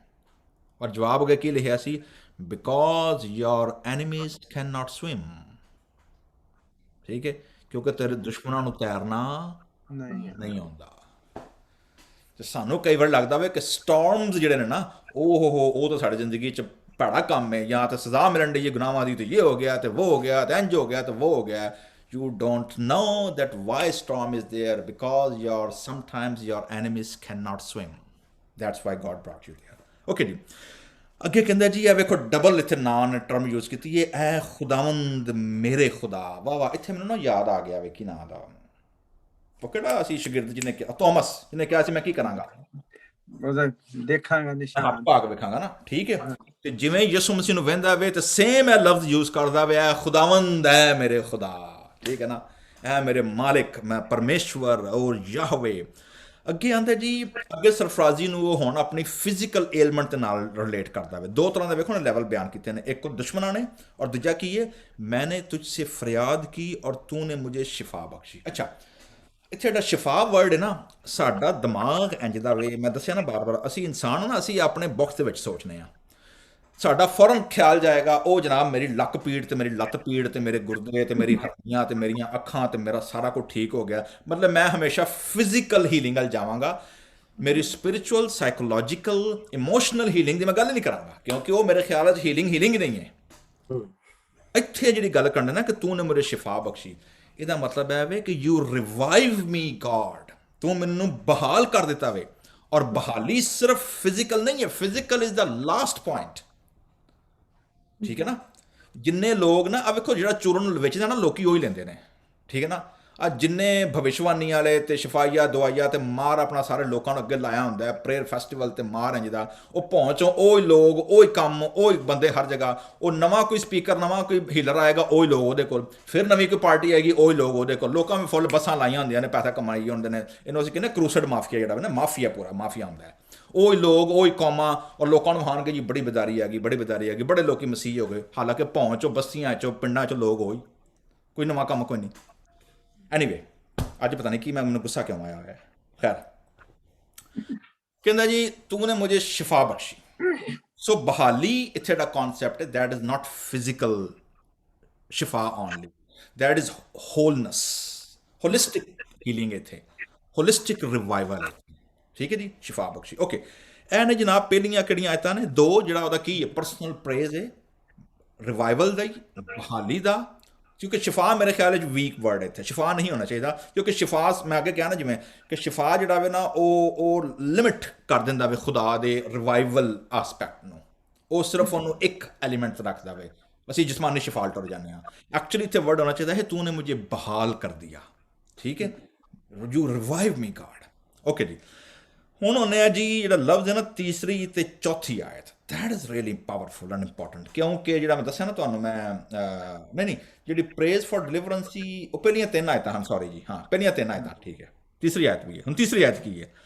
ਇਹਦੇ ਵਿੱਚ ਇੱਕ ਲਫ਼ਜ਼ ਹੈ ਜੀ, ਇਹ ਲਫ਼ਜ਼ ਜਿਹੜਾ ਵਾ ਨਾ ਇਹਨੇ ਮੈਨੂੰ ਬੜੀ ਦੇਰ ਤੱਕ ਪਰੇਸ਼ਾਨ ਕੀਤਾ ਰੱਖਿਆ, ਲੇਕਿਨ ਮੈਂ ਅੱਜ ਨਾ ਇਹਨੂੰ ਮੈਂ ਡੀਲ ਕੀਤਾ ਵੇ, ਠੀਕ ਹੈ। ਉਹ ਕੀ ਹੈ? अंकल जी, ऐ खुदावंद तू मेरी जान को पाताल से निकाल लाया। अंकल जी ਤੁਹਾਡੇ ਕੋਲ ਪੰਜਾਬੀ ਚ ਕੀ ਹੈ? ਪਤਾਲੋਂ। ਪਤਾਲੋਂ ਤੁਹਾਡੇ ਕੋਲ ਕੀ ਹੈ ਜੀ ਪੰਜਾਬੀ ਚ? ਤੂੰ ਮੇਰੇ ਪ੍ਰਾਣ ਨੂੰ ਮੁਰਦਿਆਂ ਦੇ ਸੰਸਾਰ ਵਿੱਚੋਂ ਬਾਹਰ ਹਾਂ ਕੱਢਿਆ। ਹੇਅਰ ਯੂ ਗੋ, ਪ੍ਰਾਣ ਨੂੰ ਮੁਰਦਿਆਂ ਦੇ ਸੰਸਾਰ ਦੇ ਵਿੱਚੋਂ। ਕੋਈ ਕਨਫਿਊਜ਼ਨ ਤਾਂ ਨਹੀਂ ਨਾ? ਪਤਾਲ ਕਿਹਨੂੰ ਕਿਹਾ ਗਿਆ? ਥੱਲੇ ਜ਼ਮੀਨ ਦੇ। ਐਸੀ ਜਗ੍ਹਾ ਜਿਵਿਸ਼ ਕਨਸੈਪਟ ਹੈ, ਐਸੀ ਜਿਵਿਸ਼ ਕਨਸੈਪਟ ਹੈ, ਠੀਕ ਹੈ ਨਾ, ਕਿਉਂਕਿ ਅਸੀਂ ਜਦੋਂ ਸਪੇਸ ਜਾਂਦੇ ਨਾ ਥੱਲੇ ਜ਼ਮੀਨ ਤੇ ਕੋਈ ਸ਼ਾਇਦ ਕੋਈ ਨਹੀਂ, ਠੀਕ ਹੈ। ਤੇ ਲੇਕਿਨ ਦੈਟ ਵਾਜ਼ ਅ ਜਿਵਿਸ਼ ਕਨਸੈਪਟ ਕਿ ਪਤਾਲ ਜਿਹੜਾ ਵੇ ਉਹ ਕਿੱਥੇ ਵੇ? ਜ਼ਮੀਨ ਦੇ ਹੇਠਾਂ। ਕਿਉਂ? ਕਿਉਂਕਿ ਮੁਰਦੇ ਦਫਨਾਏ ਜ਼ਮੀਨ ਵਿੱਚ ਜਾਂਦੇ ਹਨ। ਸੋ ਕਨਸੈਪਟ ਹੈ ਸੀ ਕਿ ਜੀ ਜ਼ਮੀਨ ਦੇ ਥੱਲੇ। ਓਕੇ, ਨਾ ਜ਼ਮੀਨ ਦੇ ਥੱਲੇ ਦਾ ਉਲਟ ਕੀ ਹੈ ਜੀ? ਅਸਮਾਨ, ਸਿੰਪਲ, ਠੀਕ ਹੈ ਨਾ। ਆਲਮੇ ਅਰਵਾ ਥੱਲੇ ਤੇ ਆਲਮੇ ਬਾਲਾ ਕਿੱਥੇ? ਉੱਪਰ, ਉੱਤੇ, ਠੀਕ ਹੈ ਨਾ। ਦੋ ਆਲਮ ਨੇ ਨਾ, ਆਲਮੇ ਅਰਵਾ ਥੱਲੇ ਵਾਲਾ ਤੇ ਆਲਮੇ ਬਾਲਾ ਉੱਤੇ ਵਾਲਾ, ਠੀਕ ਹੈ। ਓਕੇ, ਇੱਥੇ ਜ਼ਬੂਰ ਨਵੀਸ ਕਿਹੜੇ ਆਲਮ ਦੀ ਗੱਲ ਕਰਨ ਡਿਆ ਜੀ?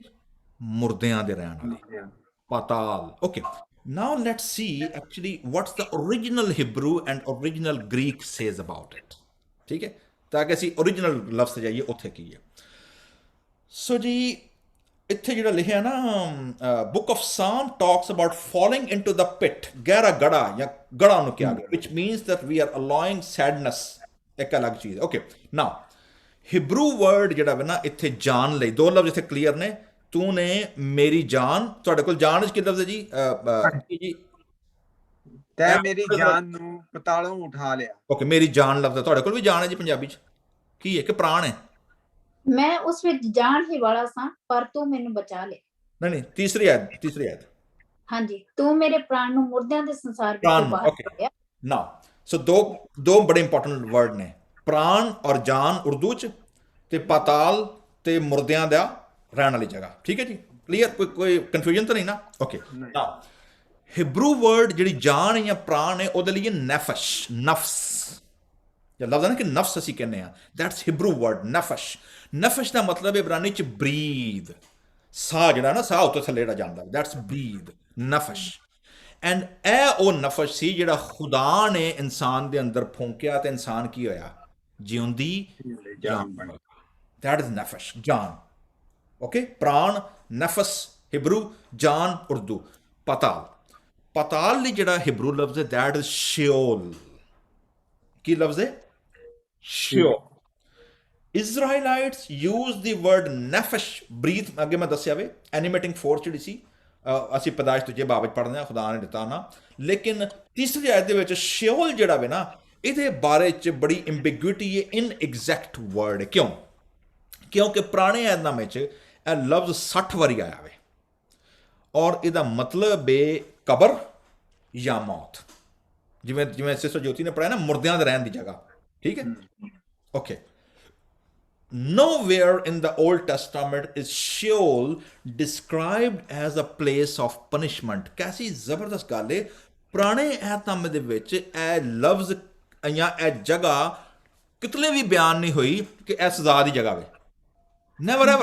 never ever for punishment, ਸਿਰਫ ਕਿਹਦੇ ਲਈ ਹੈ? ਮੁਰਦਿਆਂ ਦੇ ਰਹਿਣ ਦੀ ਜਗ੍ਹਾ। ਤੇ ਓਲਡ ਟੈਸਟਾਮੈਂਟ ਦੇ ਵਿੱਚ ਜਿਹੜਾ ਪ੍ਰੋਮਿਸ ਹੈ ਨਾ ਆਫਟਰ ਲਾਈਫ ਦਾ ਜਾਂ ਰੈਜ਼ਰੈਕਸ਼ਨ ਦਾ, ਇਹ ਸਾਡੇ 2 ਜਾਂ 3 ਸੈਂਚਰੀਜ਼ ਯਿਸੂ ਮਸੀਹ ਤੋਂ ਪਹਿਲਾਂ ਚੇਂਜ ਹੋਇਆ ਸੀ। ਉਹ ਕਿਉਂ ਚੇਂਜ ਹੋਇਆ ਸੀ? ਹੁਣ ਅੱਗੇ ਮੈਂ ਤੁਹਾਨੂੰ ਦੱਸਣਾ ਵਾ। ਉਹਦੀ ਵਜ੍ਹਾ ਸੀ ਕਿ ਗ੍ਰੀਕ ਜਿਹੜਾ ਓਲਡ ਟੈਸਟਾਮੈਂਟ ਦਾ ਪਹਿਲਾ ਤਰਜਮਾ ਸੀ, ਸੈਪਟੁਆਜੈਂਟ ਜਿਹਨੂੰ ਅਸੀਂ ਕਹਿੰਦੇ ਆ, ਉਹ ਕਿੱਥੇ ਤਰਜਮਾ ਹੋਇਆ ਸੀ? ਅਲੈਗਜ਼ੈਂਡਰੀਆ, ਮਿਸਰ ਦੇ ਵਿੱਚ, ਗ੍ਰੀਕ ਜ਼ਬਾਨ ਦੇ ਵਿੱਚ, ਠੀਕ ਹੈ। ਜਦੋਂ ਉਹਨਾਂ ਤਰਜਮਾ ਕੀਤਾ ਗ੍ਰੀਕ ਦੇ ਵਿੱਚ ਨਾ, ਯਿਸੂ ਮਸੀਹ ਦੇ ਪੈਦਾ ਹੋਣ ਤੋਂ 200 ਸਾਲ ਪਹਿਲਾਂ, ਉਹਨਾਂ ਨੇ ਕਿਹਾ ਜੀ ਲਫ਼ਜ਼ ਸ਼ਿਓਲ ਜਿਹੜਾ ਵੇ ਇਬਰਾਨੀ ਲਫ਼ਜ਼, ਇਹਦਾ ਗ੍ਰੀਕ ਦੇ ਵਿੱਚ ਕਿਹੜਾ ਲਫ਼ਜ਼ ਹੈ ਸਾਡੇ ਕੋਲ ਜਿਹੜਾ ਅਸੀਂ ਉੱਥੇ ਲਾਈਏ? ਸੋ ਉਹਨਾਂ ਕੀ ਲਾਇਆ? ਉਹਨਾਂ ਲਾਇਆ ਹੇਡਸ, HADES, ਹੇਡਸ, ਠੀਕ ਹੈ। ਨਿਊ ਟੈਸਟਾਮੈਂਟ ਨੇ ਜਦੋਂ ਇਹ ਵਰਡ 10 ਵਾਰੀ ਸਿਰਫ ਇਸਤੇਮਾਲ ਹੋਇਆ ਵੇ, ਠੀਕ ਹੈ, ਔਰ ਇਹ ਉਹਨਾਂ ਵਾਸਤੇ ਇਸਤੇਮਾਲ ਹੋਇਆ ਵੇ ਜਿਹੜੀਆਂ ਰੂਹਾਂ ਆਪਣੀ ਆਖਰੀ ਜਜਮੈਂਟ ਲਈ, ਆਪਣੀ ਆਖਰੀ ਅਦਾਲਤ ਲਈ ਇੰਤਜ਼ਾਰ ਕਰਨ ਡਈਆਂ ਨੇ। ਤੁਹਾਨੂੰ ਵੇਖਿਆ ਸਿਰਫ ਲੈਂਗੁਏਜ ਚੇਂਜ ਹੋਣ ਦੇ ਨਾਲ ਲਫ਼ਜ਼ ਦੇ ਮਤਲਬ ਕੀ ਹੋ ਗਏ ਨੇ, ਬਦਲ ਗਏ। ਪੁਰਾਣੇ ਐਦਨਾਮੇ ਦਾ ਸ਼ਿਓਲ ਵਾਜ਼ ਨਾਟ ਅ ਪਲੇਸ ਆਫ ਪਨਿਸ਼ਮੈਂਟ, ਜਦ ਕਿ ਨਵੇਂ ਐਦਨਾਮੇ ਦਾ ਸੇਮ ਵਰਡ ਹੇਡਸ ਜਿਹੜਾ ਵੇ that refer there are souls who are waiting for judgment। so Greek language ਨੇ ਆ ਕੇ ਇਹਦਾ ਥੋੜਾ ਜਿਹਾ ਐਸਪੈਕਟ ਕੀ ਕਰ ਦਿੱਤਾ, ਚੇਂਜ ਕਰ ਦਿੱਤਾ। ਸੋ ਇਸ ਲਈ ਖੁਦਾਵੰਦ ਯਿਸੂ ਮਸੀਹ ਦੀ ਕੰਟਰਾਸਟ ਕੀ ਹੈ ਕਿ खुदावन यस्सु मसीह हेडस में उतरे, आलम अरवाह में उतरे, मत्ती 11:23, लेकिन हेडस उन्होंने रख नहीं सकी। यस्सु मसीह कितने गए ने फिर उत्ते, ठीक है, ओके। ना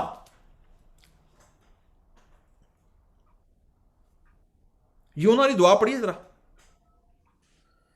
तो यूना 2 बाब की 2 आयत पढ़ दो। देखो जी यूना ने की लफ्ज इस्तेमाल किया है। जोना, यूना नबी दा सहीफा, यूना नबी दी किताब ਉਹਦਾ ਦੂਸਰਾ ਬਾਬ ਤੇ ਉਹਦੀ ਦੂਸਰੀ ਆਇਤ। ਮੈਂ ਆਪਣੀ ਔਖਿਆਈ ਵਿੱਚ ਯਹੋਵਾ ਨੂੰ ਪੁਕਾਰਿਆ ਅਤੇ ਉਹਨੇ ਮੈਨੂੰ ਉੱਤਰ ਦਿੱਤਾ। ਮੈਂ ਪਤਾਲ ਦੇ ਵਿੱਚ ਢਿੱਡ ਵਿੱਚੋਂ ਦੁਹਾਈ ਦਿੱਤੀ ਤੈ ਮੇਰੀ ਆਵਾਜ਼ ਸੁਣੀ।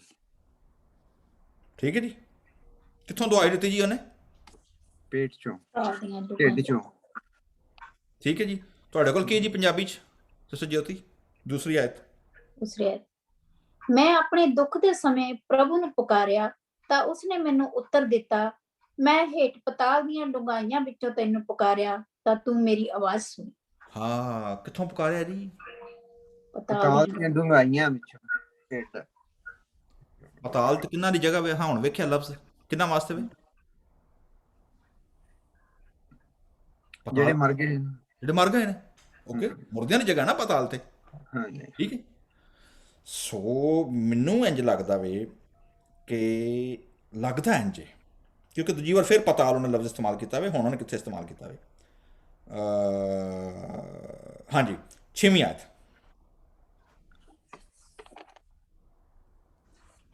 ਪੜ੍ਹੋ ਜੀ ਜ਼ਰਾ, ਦੂਜੇ ਬਾਬ ਦੀ 6ਵੀਂ ਆਇਤ।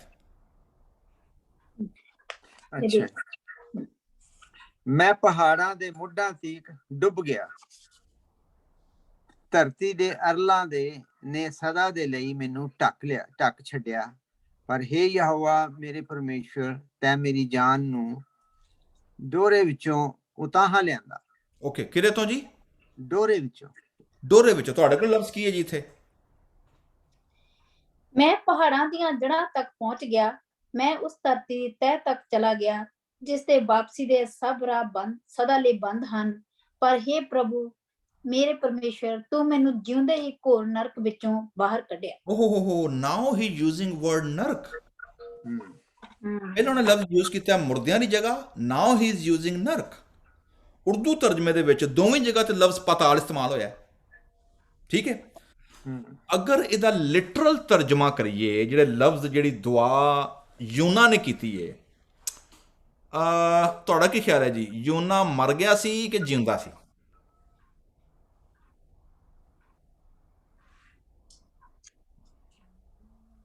ਯੂਨਾ 3 ਦਿਨ ਰਿਹਾ ਸੀ। ਹਾਂਜੀ ਅੰਕਲ ਜੀ। ਹਾਂਜੀ, ਜਿਹੜਾ ਦੁਆ ਕਰਦਾ ਪਿਆ ਤੇ ਉਹ ਤੇ ਜਿੰਦਾ ਹੀ ਹੈ ਨਾ, ਫਿਰ ਜਿੰਦਾ ਹੀ ਹੋਊ। ਓਕੇ, ਮਤਲਬ you are in the living school of thought. That's fine sister Jyoti. ਹਾਂਜੀ, ਯੂਨਾ 3 ਦਿਨ ਮੱਛੀ ਦੇ ਪੇਟ ਦੇ ਵਿੱਚ ਰਿਹਾ ਸੀ, ਪਰ ਇੰਨਾ ਮੈਂ ਸ਼ੋਰ ਨਹੀਂ ਹੈ ਕਿ ਪਰ ਉਸਨੇ ਪ੍ਰਾਰਥਨਾ ਕੀਤੀ ਸੀ ਅੰਦਰ ਹੀ। Okay, that's fine. ਉਹ ਤੇ ਸਾਨੂੰ ਲੱਗਦਾ ਨਾ ਕਿ ਉਹਨੇ ਪ੍ਰਾਰਥਨਾ, ਸਾਨੂੰ ਨਹੀਂ ਪਤਾ ਉਹਨੇ ਪਹਿਲਾਂ ਕੀਤੀ ਹੈ ਜਾਂ ਬਾਅਦ ਚੋਂ ਕੀਤੀ ਹੈ। ਪ੍ਰਾਰਥਨਾ ਉਹਨੇ ਕੀਤੀ ਹੈ, ਠੀਕ ਹੈ ਨਾ। ਹੁਣ ਇਹ ਨਹੀਂ ਪਤਾ ਮਰਨ ਤੋਂ ਪਹਿਲਾਂ ਕੀਤੀ ਹੈ, ਜ਼ਿੰਦਾ ਹੋਣ ਤੋਂ ਬਾਅਦ ਕੀਤੀ ਹੈ, ਜਿਉਂਦਿਆਂ ਕੀਤੀ ਹੈ। We doesn't know, but he did prayer. ਇਹ ਅਸੀਂ ਐਗਰੀ ਕਰਨੇ ਆ, ਠੀਕ ਹੈ ਨਾ। ਮੈਂ ਸਿਰਫ ਇਹ ਪੁੱਛਣ ਡਿਆ ਵਾਂ, ਤੁਹਾਡੇ ਖਿਆਲ ਵਿੱਚ ਯੂਨਾ ਮਰ ਗਿਆ ਸੀ ਕਿ ਜ਼ਿੰਦਾ ਸੀ? ਜ਼ਿੰਦਾ ਸੀ। ਓਕੇ ਜੀ। ਅੰਕਲ ਜੀ ਤੁਸੀਂ ਵੀ ਜ਼ਿੰਦਾ ਲਓ? ਹਾਂਜੀ, ਮੈਂ ਵੀ ਜ਼ਿੰਦਾ ਹੀ ਗਿਆ। ਠੀਕ ਹੈ ਜੀ। ਓਕੇ ਜੀ। ਭਾਈ ਚੌਹਾਨ ਜੀ ਜ਼ਿੰਦਾ। ਜ਼ਿੰਦਾ। ਹਾਂਜੀ ਐਂਜਲ? ਜ਼ਿੰਦਾ। ਓਕੇ, ਜ਼ਿੰਦਾ ਜੀ। ਦੈਟਸ ਅ ਕਨਵੈਨਸ਼ਨਲ ਟ੍ਰੈਡੀਸ਼ਨਲ ਤਫਸੀਰ। ਹਰ ਬੰਦਾ ਜ਼ਿੰਦਾ। Very good. खुदावन यसु मसीह को सुनने हैं जी, यसु मसीह के बारे च की कहते हैं। ठीक है, मत्ती कड्डो जरा 12वां बाब। जी मत्ती 12 बाब 38 आयत तो पढ़ो जी जरा। मत्ती 12 बाब ते ओदी 38 आयत तो 42 आयत तक। हाँ जी, वेखो जी जरा खुदावन यसु मसीह यूना दे बारे च की गल करते हैं। तद किन्ने ग्रंथियां ਅਤੇ ਫਰੀਸੀਆਂ ਨੇ ਅੱਗੋਂ ਆਖਿਆ, ਗੁਰੂ ਜੀ ਅਸੀਂ ਤੇਥੋਂ ਕੋਈ ਨਿਸ਼ਾਨੀ ਵੇਖਣੀ ਚਾਹੁੰਦੇ ਹਾਂ। ਪਰ ਉਸਨੇ ਉਹਨਾਂ ਨੂੰ ਉੱਤਰ ਦਿੱਤਾ ਕਿ ਬੁਰੀ ਅਤੇ ਹਰਾਮਕਾਰ ਪੀੜ੍ਹੀ ਨਿਸ਼ਾਨੀ ਚਾਹੁੰਦੀ ਹੈ, ਪਰ ਯੂਨਾ ਨਬੀ ਦੀ ਨਿਸ਼ਾਨੀ ਬਿਨਾਂ ਕੋਈ ਹੋਰ ਨਿਸ਼ਾਨੀ ਉਹਨਾਂ ਨੂੰ ਦਿੱਤੀ ਨਾ ਜਾਵੇਗੀ। ਰੁਕਿਓ ਜਰਾ ਇੱਥੇ ਅੰਕਲ ਜੀ, ਹਾਂਜੀ ਰੁਕਿਓ ਜਰਾ, ਹੋਲਡ ਔਨ ਜਰਾ, ਘੋੜੇ ਰੋਕ ਕੇ ਰੱਖੋ ਜਰਾ ਹੁਣ। ਠੀਕ ਹੈ, ਠੀਕ ਹੈ ਜੀ। ਫਕੀ ਤੇ ਫਰੀਸੀ ਕੀ ਮੰਗਣ ਦੇ ਨੇ ਯਿਸੂ ਮਸੀਹ ਕੋਲੋਂ? ਨਿਸ਼ਾਨੀ, ਨਿਸ਼ਾਨੀ ਮੰਗਣ ਦੇ ਨੇ ਕਿ ਭਾਈ ਜੇ ਤੂੰ ਖੁਦਾ ਲਵੇਂ ਨਾ ਸਾਨੂੰ ਕੀ ਦੇ, ਦੱਸ ਸਾਨੂੰ ਨਿਸ਼ਾਨੀ। ਨਿਸ਼ਾਨੀ ਯਿਸੂ ਮਸੀਹ ਕਹਿੰਦੇ ਨੇ ਆ ਵੇਖੋ ਗੁਨਾਹਗਾਰ ਤੇ ਜ਼ਨਾਕਾਰ ਕੌਮ ਮੇਰੇ ਕੋਲ ਕੀ ਮੰਗਦੀ ਹੈ ਪਈ, ਨਿਸ਼ਾਨੀ। ਤੇ ਮੈਂ ਨਿਸ਼ਾਨੀ ਦਵਾਂਗਾ ਇਹਨਾਂ ਨੂੰ, ਪਰ ਇੱਕ ਨਿਸ਼ਾਨੀ ਦਵਾਂਗਾ ਬਸ। ਔਰ ਕਿਹਦੀ ਨਿਸ਼ਾਨੀ ਦਵਾਂਗਾ? ਯੂਨਾ ਨਬੀ। ਓਕੇ ਜੀ, ਇੱਥੋਂ ਤੱਕ ਕਲੀਅਰ ਹੈ ਨਾ? ਕੋਈ ਕਨਫਿਊਜ਼ਨ ਨਹੀਂ ਹੈ? Okay, now let's go to the next phrase। ठीक है जी। क्योंकि जिस तरह यूना 3 दिन ਅਤੇ 3 ਰਾਤ ਮੱਛੀ ਦੇ ਢਿੱਡ ਵਿੱਚ ਸੀ, ਉਸੇ ਤਰ੍ਹਾਂ ਮਨੁੱਖ ਦਾ ਪੁੱਤਰ 3 ਦਿਨ ਅਤੇ 3 ਰਾਤ ਧਰਤੀ ਦੇ ਅੰਦਰ ਹੋਵੇਗਾ। ਨੀਨਵਾ ਦੇ ਲੋਕ ਅਦਾਲਤ ਵਿੱਚ ਇਸ ਪੀੜ੍ਹੀ ਦੇ ਲੋਕਾਂ ਨਾਲ ਉੱਠ ਖੜੇ ਹੋਣਗੇ ਅਤੇ ਇਹਨਾਂ ਨੂੰ ਦੋਸ਼ੀ ਠਹਿਰਾਉਣਗੇ, ਕਿਉਂ ਜੋ ਉਹਨਾਂ ਨੇ ਯੂਨਾ ਦਾ ਪ੍ਰਚਾਰ ਸੁਣ ਕੇ ਤੌਬਾ ਕੀਤੀ। ਅਤੇ ਵੇਖੋ ਇੱਥੇ ਯੂਨਾ ਨਾਲੋਂ ਵੀ ਇੱਕ ਵੱਡਾ ਹੈ। ਦੱਖਣ ਦੀ ਰਾਣੀ ਅਦਾਲਤ ਵਿੱਚ ਇਸ ਪੀੜ੍ਹੀ ਦੇ ਲੋਕਾਂ ਨਾਲ ਉੱਠੇਗੀ ਅਤੇ ਇਹਨਾਂ ਨੂੰ ਦੋਸ਼ੀ ਠਹਿਰਾਏਗੀ। ਥੈਂਕ ਯੂ ਜੀ। ਰੁਕਿਓ ਜ਼ਰਾ। ਖੁਦਾਵੰਦ ਯਿਸੂ ਮਸੀਹ ਕਹਿੰਦੇ ਨੇ ਜੀ, ਮੈਂ ਤੇ ਯੂਨਾ ਇੱਕੋ ਜਿਹੇ ਆ। ਮੈਂ ਨਿਸ਼ਾਨੀ ਕਿਹਦੀ ਦੇਵਾਂਗਾ ਇਹਨਾਂ ਨੂੰ? ਯੂਨਾ ਦੀ। ਜਿਵੇਂ ਯੂਨਾ 3 ਦਿਨ ਤੇ ਰਾਤ ਕਿੱਥੇ ਰਿਹਾ ਜੀ? ਮੱਛੀ ਦੇ ਪੇਟ। ਇੱਥੇ ਲਿਖਿਆ ਜੀ ਜ਼ਮੀਨ ਕੇ ਅੰਦਰ ਰਹਾ। ਮੇਰੇ ਕੋਲ ਹਾਂ ਮछली के पेट में रहा। ਇੱਥੇ मछली के पेट है ਔਰ ਮछली ਦੇ ਪੇਟ ਨੂੰ ਰਿਲੇਟ ਕੀਤਾ ਗਿਆ ਵੇ ਕਿਹਦੇ ਨਾਲ? ਯਿਸੂ ਮਸੀਹ ਨੇ ਪੈਰਲਲ ਕੀਤਾ ਜ਼ਮੀਨ ਦੇ ਅੰਦਰ। ਓਕੇ, ਖੁਦਾਵੰਦ ਯਿਸੂ ਮਸੀਹ ਮਰੇ ਹਨ ਕਿ ਨਹੀਂ? ਹਾਂਜੀ। ਰਸੂਲਾਂ ਦਾ ਕੀਦਾ ਕੀ ਕਹਿੰਦਾ ਹੈ? ਮਰ ਗਿਆ ਔਰ ਫਿਰ ਜ਼ਿੰਦਾ ਹੋ ਰਿਹਾ। ਅਗਰ ਯਿਸੂ ਮਸੀਹ ਮਰਿਆ ਨਹੀਂ ਹੈ ਤੇ ਫਿਰ ਸਾਡਾ ਈਮਾਨ ਕੀ ਹੈ? ਖਤਮ ਕਹਾਣੀ, ਖਤਮ ਹੈ, ਕੋਈ ਗੁਨਾਹ ਵੀ ਨਹੀਂ ਮਾਫ ਹੋਇਆ। ਠੀਕ ਹੈ ਨਾ? ਹੁਣ ਯੂਨਾ ਨੂੰ ਤੇ ਯਿਸੂ ਮਸੀਹ ਨੂੰ ਪੈਰਲਲ ਰੱਖੋ ਤੇ ਨਿਸ਼ਾਨੀ ਯੂਨਾ ਦੀ ਰੱਖੋ। ਯਿਸੂ ਮਸੀਹ ਮੋਏ ਤੇ ਯੂਨਾ ਮੱਛੀ ਦੇ ਪੇਟ ਚ ਰਿਹਾ। ਜ਼ਿੰਦਾ ਕਿ ਮੁਰਦਾ? ਜਿੰਦਾ ਹੀ ਰਿਹਾ। Okay, I got it. ਠੀਕ ਹੈ ਜੀ। ਸੋ ਜੀ ਸਕਾਲਰਸ ਆਰ ਫਰੈਗਮੈਂਟਡ। ਹੁਣ ਮੈਂ ਤੁਹਾਨੂੰ ਇਲਮੀ ਗੱਲ ਦੱਸਣ ਲੱਗਾ। ਠੀਕ ਹੈ, ਜਿਹੜੇ ਸਕਾਲਰਸ ਨੇ, ਰਿਸਰਚਰ ਨੇ ਨਿਊ ਟੈਸਟਾਮੈਂਟ ਦੇ ਐਂਡ ਓਲਡ ਟੈਸਟਾਮੈਂਟ ਦੇ, they are fragmented about this sign of Jonah. ਇੱਕ ਸਕੂਲ ਆਫ ਥਾਟ ਕਹਿੰਦਾ ਜੀ ਕਿ Jonah died, that's why Jesus Christ has given only one sign and relate himself with him। ਕਿਉਂਕਿ ਅਗਰ ਯੂਨਾ ਮਰਦਾ ਨਾ ਤੇ ਖੁਦਾਵੰਦ ਯਿਸੂ ਮਸੀਹ ਉਹਦੀ ਕਦੀ ਵੀ ਨਿਸ਼ਾਨੀ ਦੇ ਤੌਰ ਤੇ ਯੂਨਾ ਨੂੰ ਪੇਸ਼ ਨਾ ਕਰਦੇ। ਬੜੇ ਨਬੀ ਸਨ ਪੇਸ਼ ਕਰਨ ਵਾਲੇ, ਏਲੀਆ ਸੀ, ਅਲੀਸ਼ਾ ਸੀ, ਯਸਾਇਆ ਸੀ, ਮਤਲਬ ਬੜੇ ਜੁਗਾਦਰੀ ਕਿਸਮ ਦੇ, ਮਤਲਬ ਬੜੇ ਨਾਮਵਰ ਨਬੀ ਗੁਜ਼ਰੇ ਨੇ। ਠੀਕ ਹੈ ਨਾ? But Jesus Christ gave only one sign.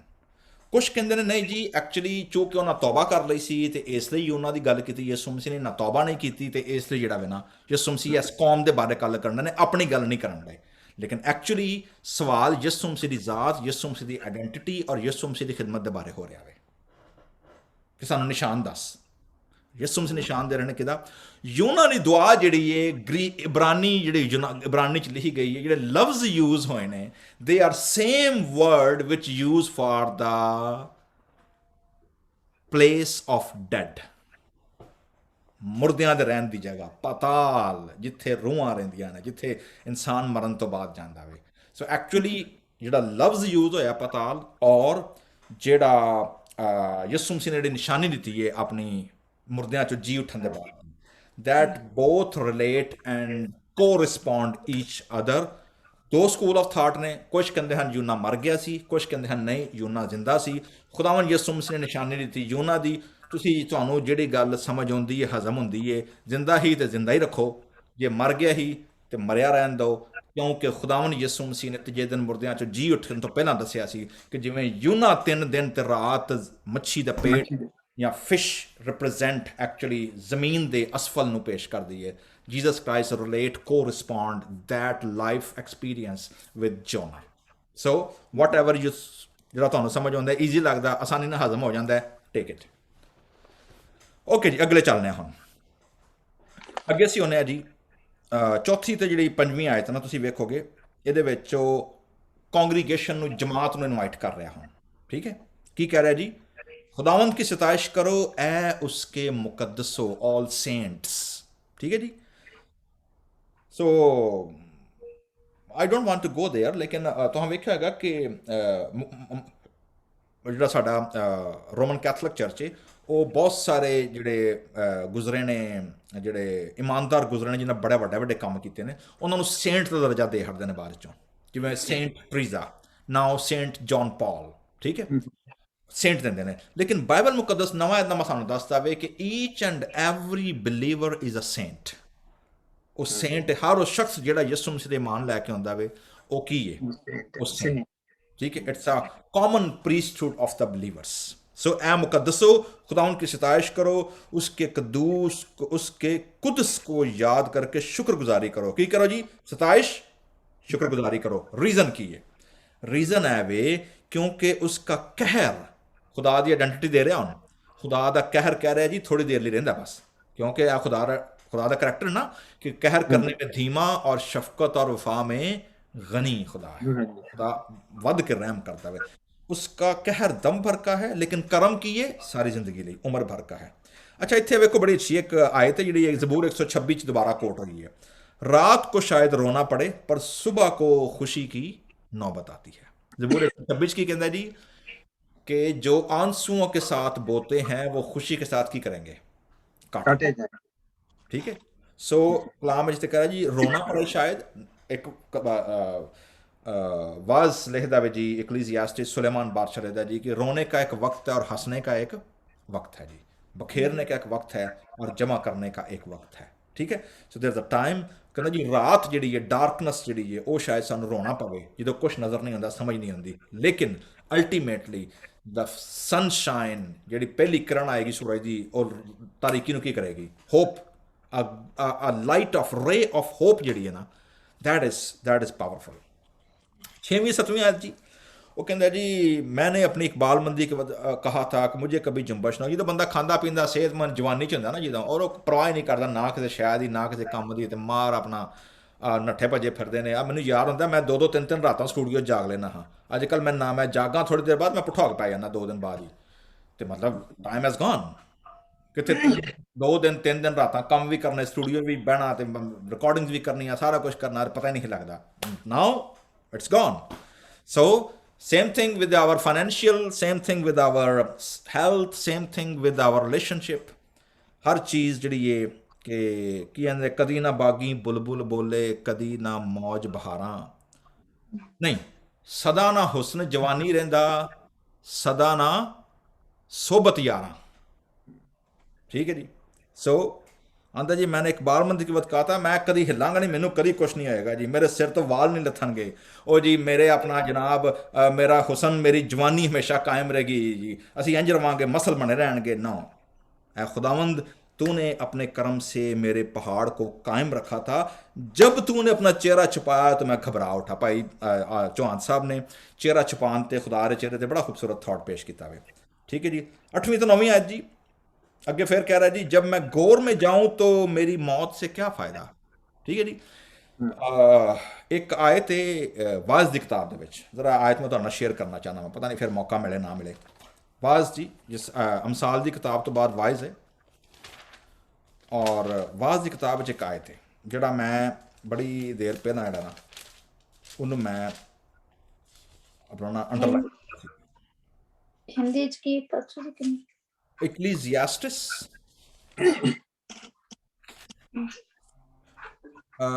ਉਹਦਾ 9ਵਾਂ ਬਾਬ ਹੈ ਤੇ 10ਵੀਂ ਆਇਤ। ਇੱਕ ਆਇਤ ਹੈ ਜੀ, ਇਕਲੀਜ਼ੀਆਸਟਿਸ ਵਾਇਸ ਦੀ ਕਿਤਾਬ ਹੈ, 9ਵੇਂ ਬਾਬ ਦੀ 10ਵੀਂ ਆਇਤ। ਪ੍ਰੋਵਰਬ ਦੇ ਅੱਗੇ ਪ੍ਰੋਵਰਬ ਤੋਂ ਅੱਗੇ, ਹਾਂਜੀ ਪ੍ਰੋਵਰਬ, ਹਾਂਜੀ ਮੈਨੂੰ ਨਹੀਂ ਪਤਾ ਹਿੰਦੀ 'ਚ ਕੀ ਹੈ। ਉਪਦੇਸ਼ ਦੀ ਪੁੱਤ। ਉਪਦੇਸ਼, ਓਕੇ ਜੀ, ਹਾਂਜੀ ਉਪਦੇਸ਼ 9ਵਾਂ ਬਾਬ ਤੇ 10ਵੀਂ ਆਇਤ। ਵੇਖੋ ਜੀ ਜ਼ਰਾ ਕੀ ਕਰ ਰਹੀ ਹੈ।